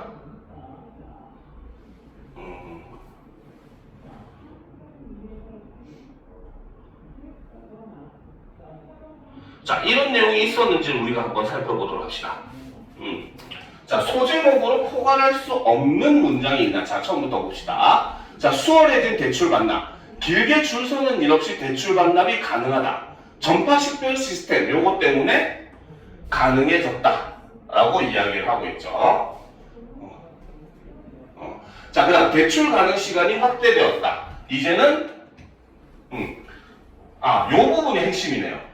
도서부원은 앞으로 책 읽기 좋은 환경을 조성하는데 힘쓰겠습니다. 요거는 소제목과 관련이 없는 내용이죠. 시간의 확대랑은 관련이 없는 내용입니다. 그렇죠? 그러니까 바로 요것도 역시 맞다고 볼 수가 있는 거죠. 그렇죠? 자, 5번 글보다 그림을 더 쉽게 이해하는 독자도 있으니 자가대출 반납기 이용 방법을 그림으로 표현하여 추가하면 어떨까? 솔직히 얘는 당연히 틀렸다고 할 수가 없는 문장이긴 해요. 왜? 우리가 어떤 과정을 설명할 때는 그림으로 설명하는 게 더 직관적일 수 있잖아요. 그렇죠? 그렇기 때문에 확실하게 봤을 때 답은 뭐다? 바로 2번. 얘는 이미 제시가 되어 있죠. 그 바로 목적은 바로 뭐다? 달라진 우리 학교 도서관을 소개하는 게 목적이기 때문에. 그렇죠? 목적은 이미 제시가 되어 있다. 그래서 답은 2번이다 라고 볼 수 있다는 겁니다. 알겠습니까? 이해가 되죠? 그렇죠? 그러니까 이거는 바로 뭐다? 이미 제시가 된 내용으로서 바로 뭐다? 고쳐 쓰기가 필요가 없는 부분이다. 이렇게 판단하시면 되는 겁니다. 알겠습니까? 자, 그러면 이제 또 다음 유형으로 가보도록 하죠. 이제는 실전 문제를 통해서 우리가 글을 한번 판단을 해보도록 합시다. 그렇죠? 자, 보도록 합시다. 실전 문제. 자, 가는 전통문화 연구 동아리 학생들의 대화이고 나는 이를 바탕으로 학생들이 작성한 초고이다. 물음에 답하시오 라고 되어 있죠. 자, 나그를 보면 우리 고유의 방식으로 제작된 전통 한지는 세계적으로 주목받는 문화유산입니다. 저번에 우리가 화법할 때 그 뭡니까? 전통 한지에 대해서 학생들 얘기하는 그 글이 바로 원래 사실 가글이었어요. 알겠죠? 그거에 나글을 지금 이렇게 가져온 겁니다. 알겠죠?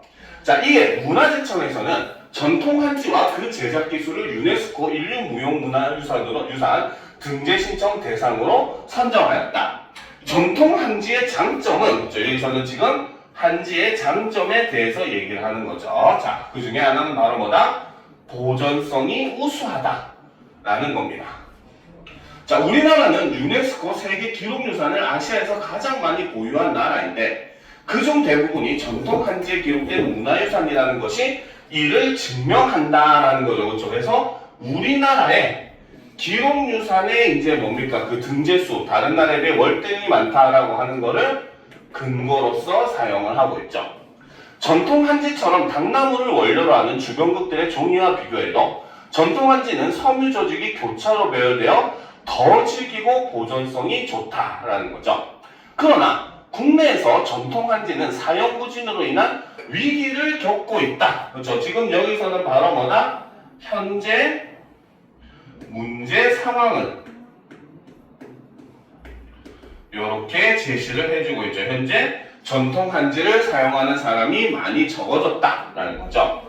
유럽에서는 우리 전통 한지를 송산된 문화재 복구에 사용하는 등 관심이 높은데 정작 국내에서는 사용하는 사람이 많지 않으니 제작업체도 전수자도 줄어들어 향후 전통 한지의 명맥이 끊어질까 염려하는 사람도 많다라는 거죠. 즉 바로 뭐다? 오히려 외국과 대조되고 있는 우리의 현재 실태를 제시를 해주고 있습니다. 오히려 외국에서는 우리 한지가 품질이 좋고 굉장히 우수하다고 뭡니까? 자신들의 전통 문화의 그림을 복원하는데 우리 한지를 쓰고 있는데 정작 우리는 오히려 외면한다는 거죠. 그렇죠? 자, 그래서 전통 한지를 계승하고 발전시키기 위한 노력이 필요하다라는 거죠. 그래서 이거는 노력의 필요성을 얘기하고 있습니다. 알겠습니까? 그러면 어떤 노력이 필요한지 일단 봐둬야 되겠죠. 그렇죠? 자, 보면 자, 그래서 지금 그 다음 문단은 바로 뭐다? 앞에서 얘기했던 그렇죠? 발전시키기 위한 노력이 필요하다라고 얘기했고 그 뒷부분에 그 노력의 내용을 일종의 구체적으로 제시를 하는 일종의 부연 혹은 상술의 역할을 하는 문단을 다음에 이어서 부연은 부가적으로 설명하다 이런 뜻입니다. 상술도 상세하게 서술하다 설명하다 이런 뜻이에요. 알겠죠? 잘 안 보여? 잘 안 보여요? 좀 더 크게 써줄게요. 바로 적으로 우리는 부연 혹은 상술 이런 식으로 이야기를 합니다. 이제 잘 보이나? 빛 때문에 그러죠. 네, 자 보도록 합시다. 자, 우선 전통 한지의 원형을 지켜나가기 위해 품질을 유지하는 것이 중요하다. 이게 바로 첫 번째 노력해야 되는 내용이죠. 자, 이를 위해 재료 측면에서는 국내산 당나무만을 사용해야 한다. 또 제작 기술 측면에서 자 여기서 품질을 유지하는 걸 중요하다고 얘기했고 그것을 바로 뭐다? 재료의 측면과 제작 기술의 측면으로 나누어서 이렇게 설명을 하고 있더라는 거죠. 그렇죠? 그래서 제작 기술 측면에서는 전통 방식으로 생산하고 기술 전수 교육도 실시해야 한다. 다음으로 전통 한지 사용을 확대하기 위한 노력도 필요하다. 이게 두 번째 노력이라는 거죠. 자, 근데 이것도 역시 바로 뭐다? 정부 차원에서 공공부문의 전통 한지 사용을 장려하고 문화재 수리에도 전통 한지를 사용해야 한다. 민간 차원에서는 역시 이 노력도 활성화를 위한 노력도 정부 차원과 민간 차원으로 나누어서 제시를 하고 있습니다. 그렇죠? 자, 민간 차원에서는 전통 한지의 활용 분야를 넓힐 필요가 있다.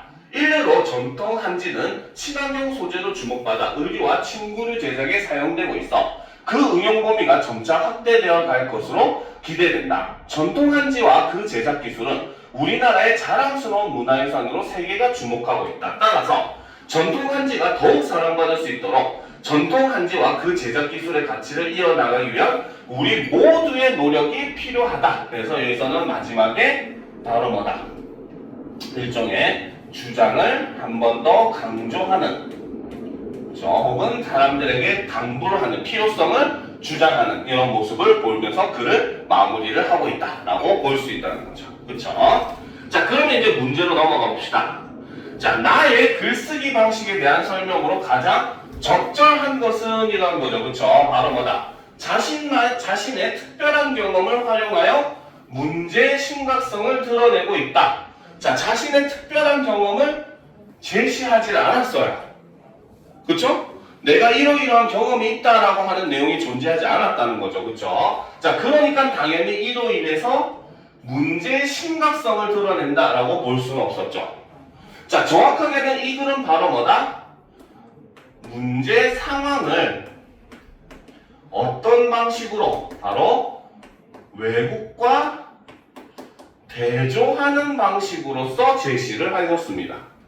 그렇죠? 오히려 유럽에서는 우리의 한지가 굉장히 우수하기 때문에 자기네들 문화재 복원하는 데 쓰는데 우리나라에서는 정작 천시하고 있다, 잘 쓰지 않고 있다라고 얘기했기 때문에 왜곡과의 대조를 하는 방식으로 문제 상황을 제시했다라고 해서 혹은 다른 대상과 대조하는 방식 혹은 대조의 방식을 활용하여 문제 상황을 제시했다 이랬으면 맞는 말이 선지가 되겠죠. 알겠습니까? 자, 2번 독자에게 익숙한 상황을 들어 예상되는 반론에 대해 반박하였다. 일단 핵심적으로 이 글에는 예상되는 반론의 내용이 존재하지 않았죠. 예상되는 반론은 우리가 앞에서 배웠던 글들에 많이 나와 있었잖아. 그렇지? 이러한 것에 대해서 뭐 부정적으로 보는 시선들의 사람은 뭐 이런 식으로 이야기한다. 아까 이런 식으로 봤었잖아요. 그렇죠? 이런 게 예상되는 반론에 해당하기 때문에 이 글에서는 예상되는 반론 자체가 제시되지 않았다. 그러니까 당연히 그에 대한 반박도 제시할 수가 없다는 거죠. 알겠습니까?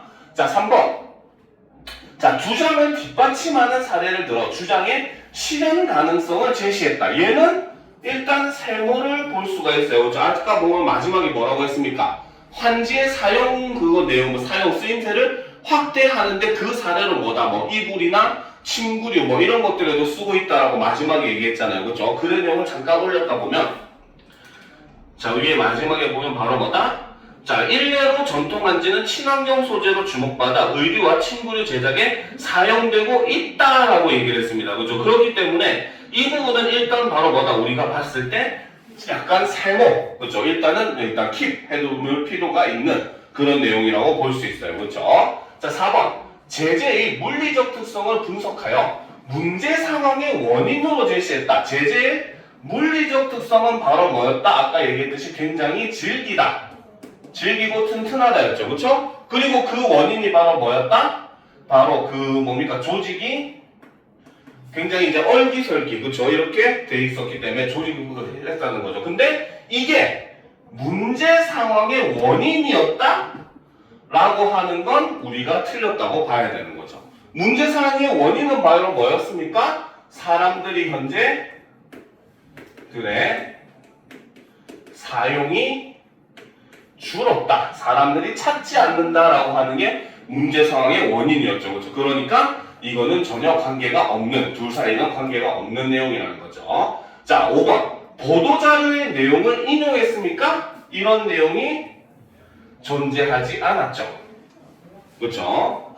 예를 들어서 아까 외국의 사례를, 외국에서 이제 유럽에서 뭐 문화재 복원에 그 사용한다는 것을 예를 들어서 뭐 얼마 전 뭐 뉴스에서 본 기사에 따르면 이런 식으로 했다면은 5번이 맞게 되겠지만 그렇죠? 이 부분 보도자료를 내용을 인용했다라는 게 맞게 되겠지만 그렇게 제시하지 않았어요. 그렇죠? 그렇기 때문에 이게 틀렸죠. 그래서 제재와 관련한 정책의 변화를 드러냈다? 물론 정부 차원과 그렇죠?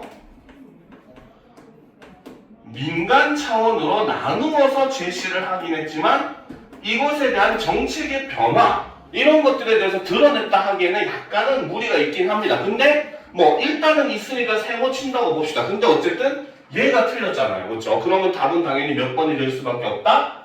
3번이 될 수밖에 없다는 겁니다. 무슨 말인지 이해가 됩니까? 그렇죠? 그래서 우리가 답을 선택할 때 어떤 방식으로 선택해야 되는가 라는 거 이런 걸 잘 봐둬야 되는 거죠.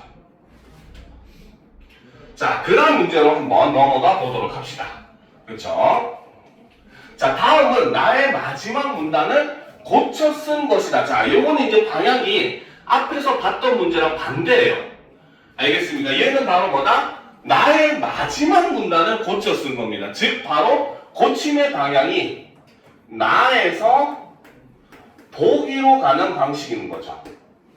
알겠습니까? 그러니까 이것도 잘 파악해야 돼요. 자, 그래서 그 과정에서 반영된 수정 계획으로 가장 적절한 것을 고르라네요. 자, 보다 합시다. 자, 전통 한지와 그 제작 기술은 우리가 자부심을 가질 만한 세계적인 문화유산이다. 따라서 전통 한지를 계승하고 발전시키려면 전통 한지와 그 제작 기술의 원형을 보존하여 품질을 유지하는 한편 전통 한지의 사용을 확대하여 전통 한지가 다양한 방식으로 활용될 수 있도록 해야 한다. 즉 여기서는 지금 바로 뭐다? 전통 한지를 계승시키고 발전시키는 방법을 두 가지로 제시하고 있다는 거죠. 바로 첫 번째는 바로 뭐다?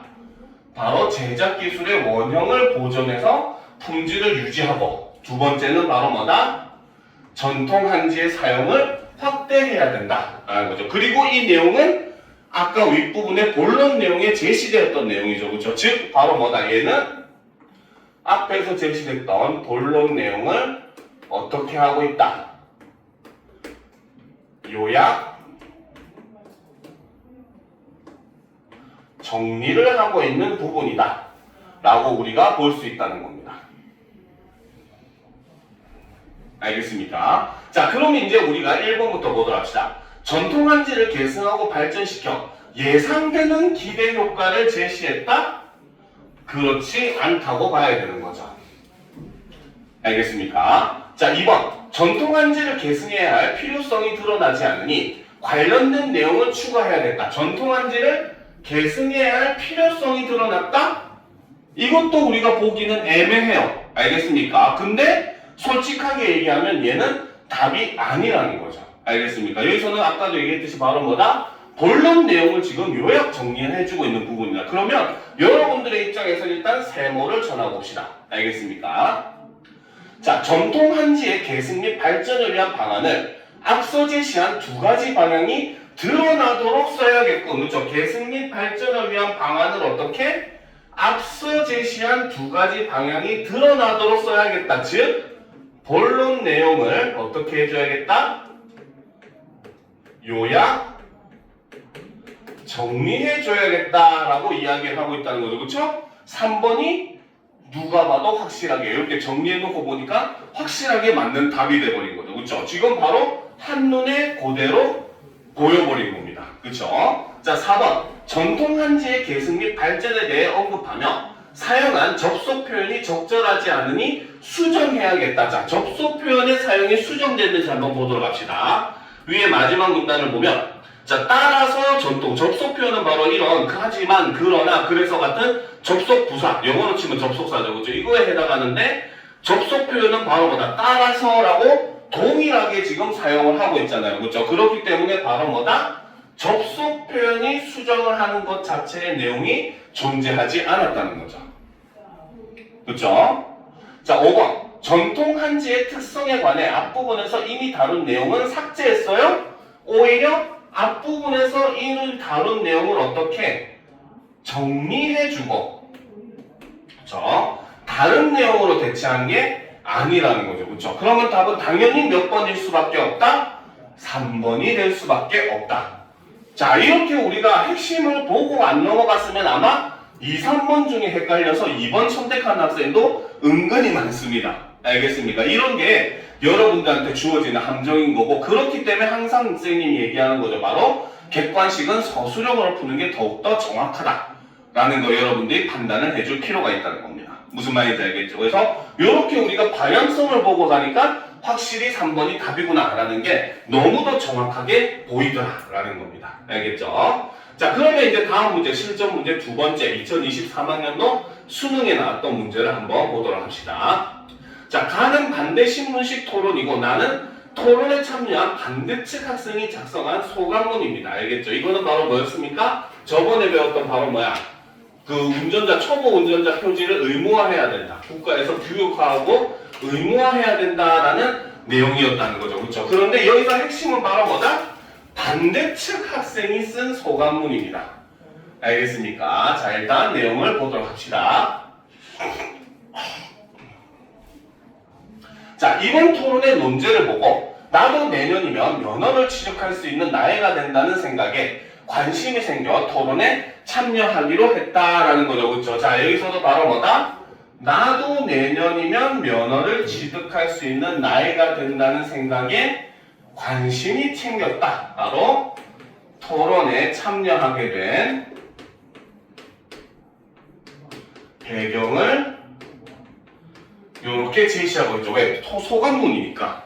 알겠죠? 자, 토론에 참여하기로 했다. 나는 반대 입장을 선택한 후 친구와 한 팀이 되어 토론을 준비했다. 먼저 쟁점을 분석한 후 주장할 내용을 정리하였다.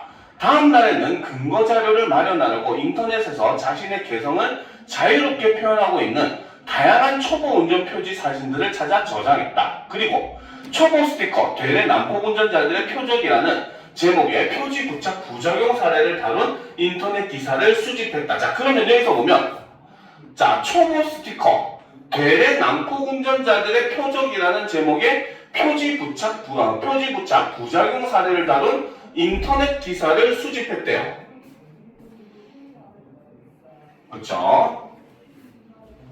자, 이후 관련 기관에 메일로 자료를 요청하여 운전 행태, 교통 안전 등을 평가해 수치화한 교통 문화 지수가 운전자의 인식 개선을 위한 다양한 활동을 통해 매년 꾸준히 상승하고 있다는 보도 자료를 받았다. 즉 여기서 보면 교통 문화 지수가 운전자의 인식 개선을 위한 다양한 활동을 통해 매년 꾸준히 상승하고 있다. 즉 바로 뭐다?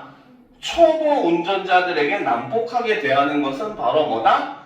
운전자들, 그 사람의 인식 문제이지 스티커가 문제가 아니라는 뜻이 된다는 거죠. 그렇죠? 자, 그럼 그 다음 날에도 자료를 찾으러 친구와 함께 도서관에 갔다.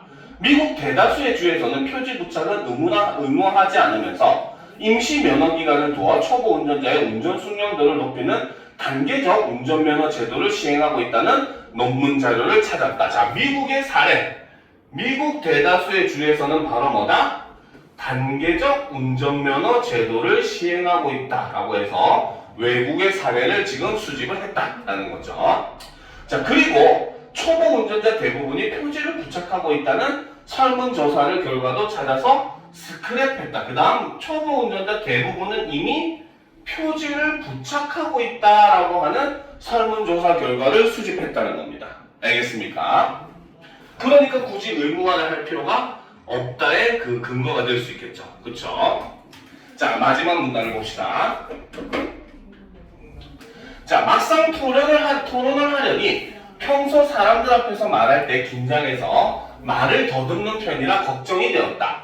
이를 극복하기 위해 실전처럼 말하는 연습을 반복했고 그 덕분에 토론에서 침착하게 말할 수 있었다.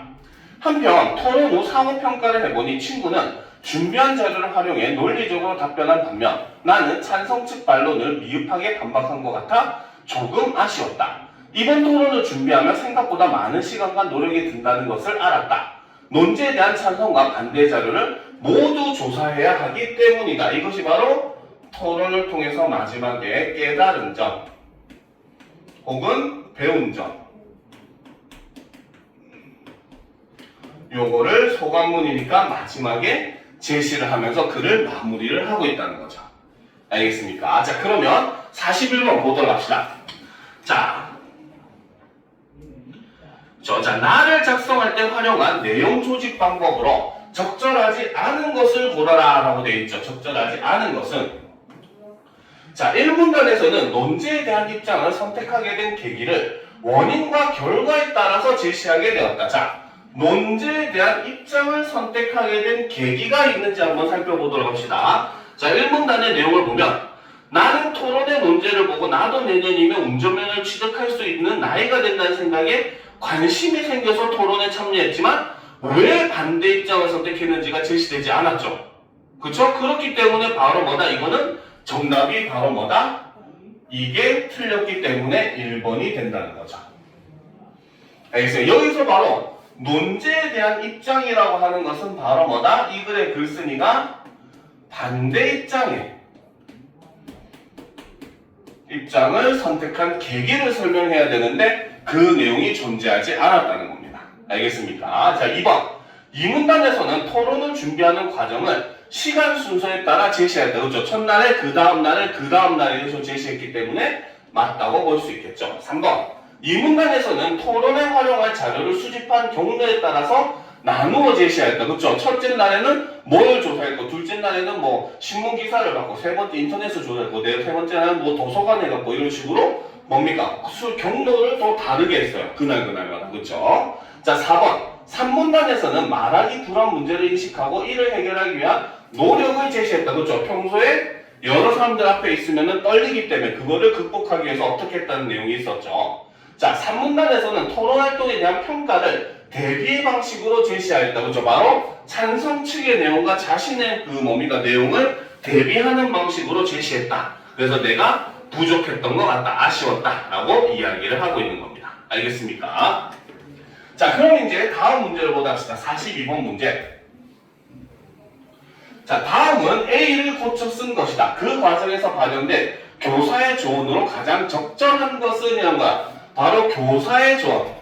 어떻게 바뀌었는가를 보면은 우리가 선생님이 어떻게 조언했을까라는 걸 유추해낼 수 있다는 거죠. 그렇죠? 자, 보면은 이번 토론을 준비하며 시간과 노력을 들여 자료조사와 말하기 연습을 한 결과 설득력 있게 주장할 수 있다는 자신감이 생겼다라는 거죠. 즉, 이거는 바로 뭐다? 이번 토론을 통해서 깨달은 점을 제시했는데, 그렇죠? 깨달은 점을 제시를 했는데 이거는 긍정적인 측면에서 이야기를 하고 있다는 거죠. 그렇죠? 자, 또 토론 중 상대방의 발언을 잘 들었더니 문제를 깊이 이해할 수 있었고 사회적 쟁점을 바라보는 다양한 시각의 중요성을 알았다. 그렇죠? 여기서도 바로 두 번째, 그렇죠? 깨달은 점을 이렇게 두 개로 나누어서 제시를 하고 있었습니다. 그런데 앞에는 바로 뭐다? 토론을 준비하는 게 이제 굉장히 바로 뭐다? 시간이 오래 걸린다라고 해서 약간 부정적인, 그렇죠? 그런 식으로 뉘앙스로 얘기를 했었기 때문에 그거를 이렇게 고쳤다는 거죠. 자, 그러면 이제 우리가 내용을 한번 살펴보도록 합시다. 그렇죠? 자, 1번. 토론의 경쟁력 속성이 지닌 장점만 다루고 있으니 단점도 함께 제시해봐라. 오히려 얘가 더 장점의 내용이죠. 그렇죠? 그러니까 틀렸다고 볼 수 있겠죠. 자, 2번. 토론에서 배운 점만 다루고 있으니 시행착오와 이를 보완할 계획, 이것은 역시 등장을 하지 않았어요. 그렇죠? 자, 3번.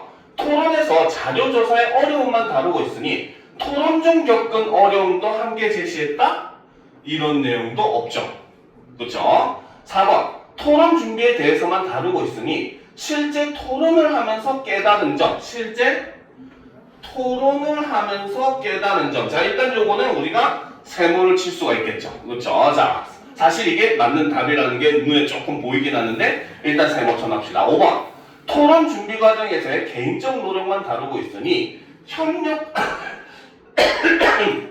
자, 협력하며 준비하는 토론의 가치 이것도 나타나지 않았습니다. 그렇죠? 그럼 당연히 답은 몇 번일 수밖에 없다? 4번이 될 수밖에 없다는 거죠. 이해가 됩니까? 그렇죠? 그래서 이런 식으로 우리가 문제를 하나하나 접근해 나가면 된다는 거죠. 자, 실전 문제 3번까지 풀이하고 오늘 수업을 마무리하도록 하겠습니다. 알겠죠? 자, 보도록 합시다.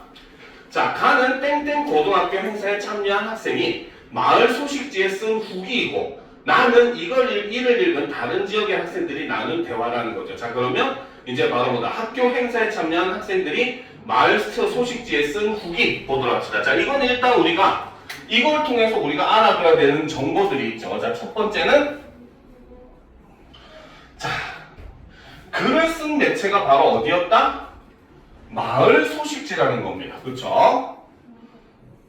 자, 마을 소식지에 썼기 때문에 우리는 당연히 이것이 인쇄 매체이고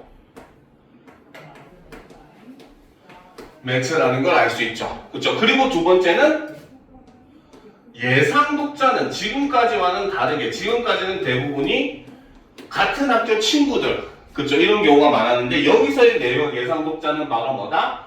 마을 사람들 학생들뿐만 아니라 어른 남녀노소를 다 포함하는 사람들이 대상이 된다는 겁니다. 알겠습니까?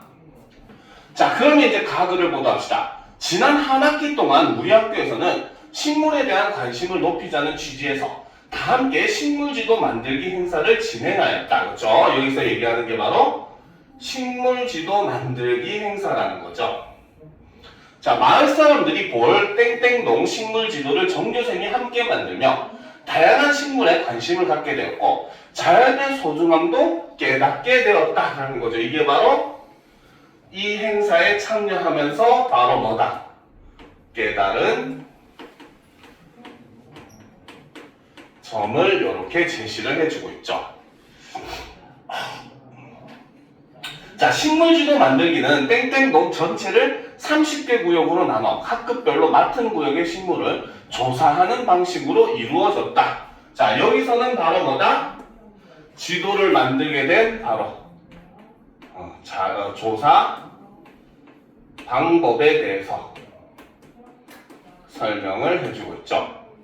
자, 먼저 최대한 여러 종류의 식물 사진을 찍은 다음 식물의 이름을 알려주는 누리집을 이용해 식물 이름을 편리하게 찾았다라는 거지, 그치? 그래서 그 과정, 이게 첫 번째 과정이고, 두 번째 과정이 바로 뭐다? 최대한 여러 종류의 사진을 찾은 다음에 누리집을 이용해서 이름을 찾아냈다는 거죠. 그리고 학급마다 특색 있게 그 그림 지도 위에 조사한 모든 식물의 이름을 표시하였다. 이게 바로 세 번째 과정이 되는 거고. 자, 이렇게 학급별로 만든 지도를 이어붙여 100여 종의 식물이 표시된 땡땡동 식물 지도를 완성하였다. 그렇죠. 이게 바로 마지막 단계, 네 번째 단계에 걸쳐서 바로 뭐다? 일종의 지도를 제작하게 된 과정을 이렇게 설명하고 있다라고 볼 수 있다는 거죠. 그죠? 자, 그럼 다음 문단으로 넘어가 봅시다. 자, 평소 우리가 잘 모르던 곳까지 꼼꼼히 살피며 식물을 조사하는 과정에서 몇몇 친구들은 힘들다고 포기하는 모습도 보였지만 나는 이렇게 생각했다. 누군가는 이 지도를 보며 마을의 식물에 관심을 갖게 되지 않을까? 이런 생각에 나는 계속해서 의욕적으로 조사를 해 나갈 수 있었다라는 거죠. 바로 내가 한, 그쵸? 바로 자신의 생각을 제시했고, 그쵸? 이를 통해서 이것이 바로 뭐다? 조사를, 그쵸? 이어갈 수 있었던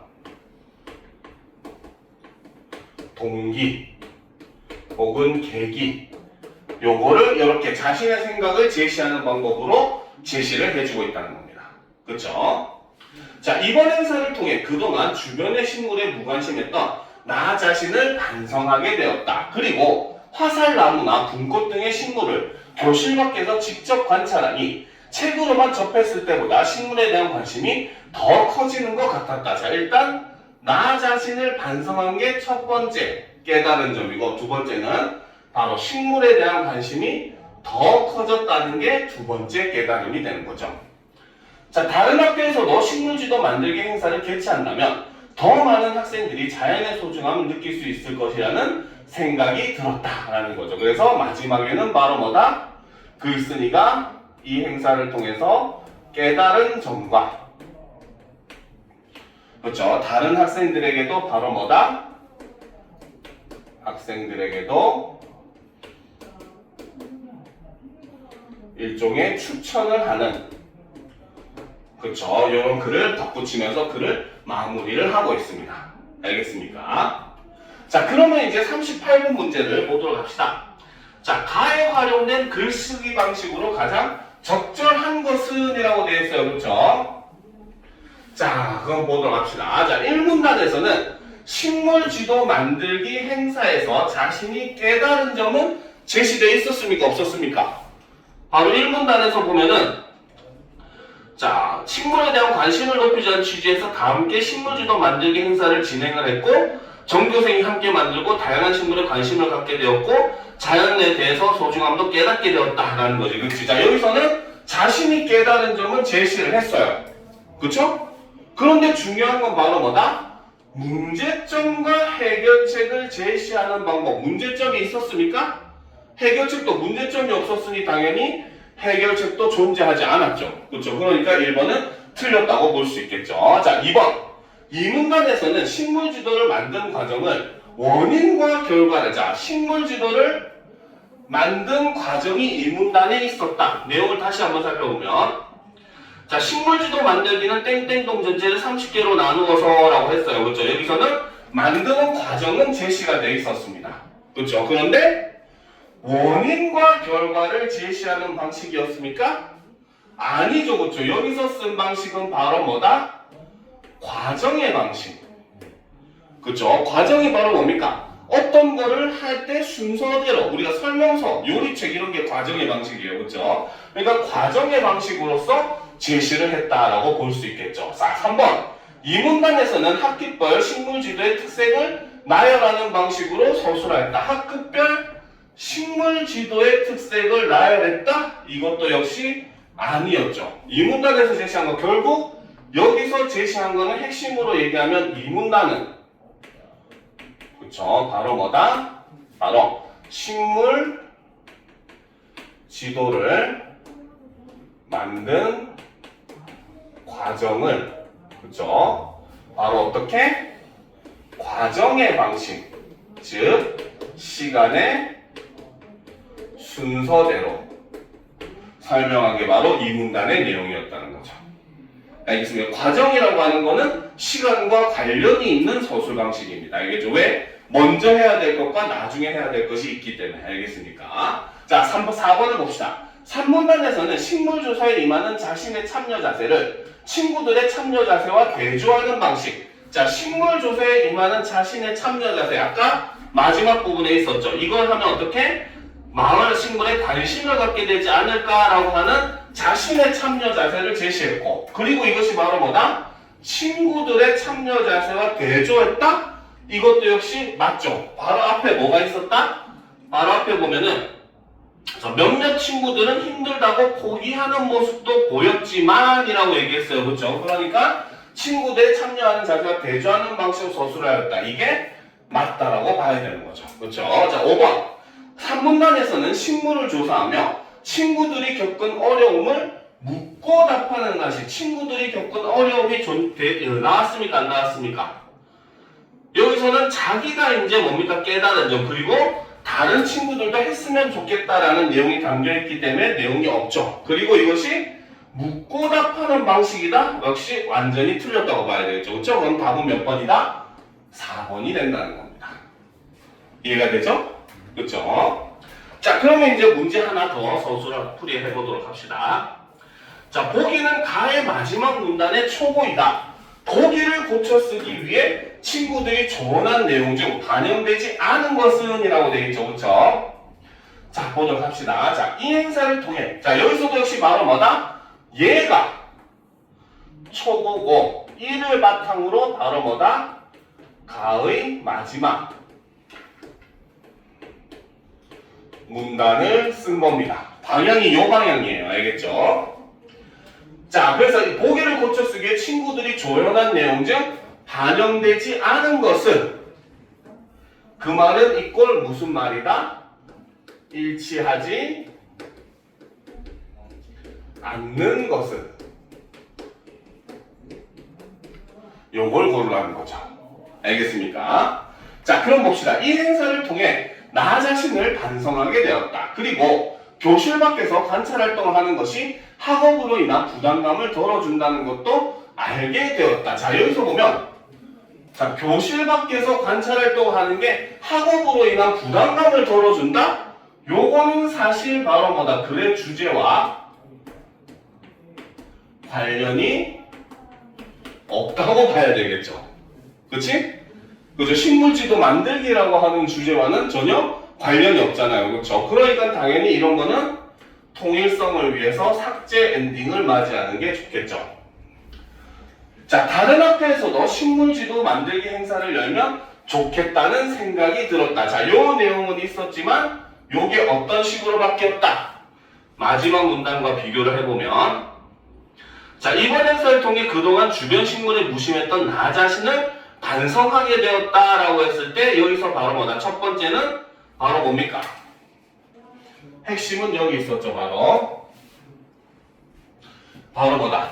그동안 주변 식물에 무관심했던 나 자신이라고 해서 여기서는 반성 내용을 구체적으로 제시를 하고 있죠. 어떤 점을 반성했는가? 라는 거지, 그치? 자, 그 다음 두 번째는 바로 뭐다? 아까 얘기했듯이 바로 주제와 관련이 없는 내용은 어떻게 해버렸다? 삭제를 해버렸다. 라고 볼 수 있겠죠. 그쵸? 그치? 그래서 이 내용을 어떻게? 화살나무나 분꽃 등 식물을 교실 밖에서 직접 관찰하니 책으로만 접했을 때보다 식물에 대한 관심이 더 커진다라고 이야기를 함으로써 이렇게 수정을 하게 된 겁니다. 알겠습니까? 그래서 삭제를 하고 어떻게? 그렇죠? 바로 이거는 바로 뭐다? 관심이 식물에 대한 관심이 증가하게 되었다라는 걸 통해서 바로 식물 지도 제작의 효과로 이렇게 제시를 해줬다는 거죠. 그리고 마지막에 바로 뭐다? 다른 학교에서도 이렇게 하면은 어떻게? 다른 더 많은 학생들이 자연의 소중함을 느낄 수 있을 것이다 라고 해서 이 활동을 추천하는 내용으로 마무리를 하고 있다는 거죠. 알겠습니까? 자, 그러면 이제 내용을 한번 살펴보도록 합시다. 자, 교실 밖에서 관찰한 대상에 구체적 예를 언급하는 게 어때? 자, 요거는 있었죠. 아까 화살나무, 분꽃 이런 것도 있었잖아. 그치? 자, 그 다음 행사를 통해 자신의 어떤 점을 반성했는지 밝히는 게 어때? 여기 있었잖아요. 반성 내용은 구체적으로 제시하고 있었죠. 그쵸? 3번 다른 학교에서도 행사를 개최했을 때 예상되는 기대 효과를 제시하는 게 어때? 그쵸? 마지막에 추천을 할 때 다른 친구들도 식물에 관심을 높일 수 있다 얘기했어요. 자, 4번 교실 밖에서 관찰 활동을 하려면 책을 활용한 학습이 선행될 필요가 있다는 내용. 자, 책을 활용한 학습이 선행될 필요가 있다? 자, 아까 내용을 다시 한번 살펴보면 바로 뭐다? 그냥 책으로만 접했을 때보다 관심이 더 커진다고 했지 책을 활용한 학습이 선행되어야 한다는 내용은 존재하지 않았죠. 그쵸?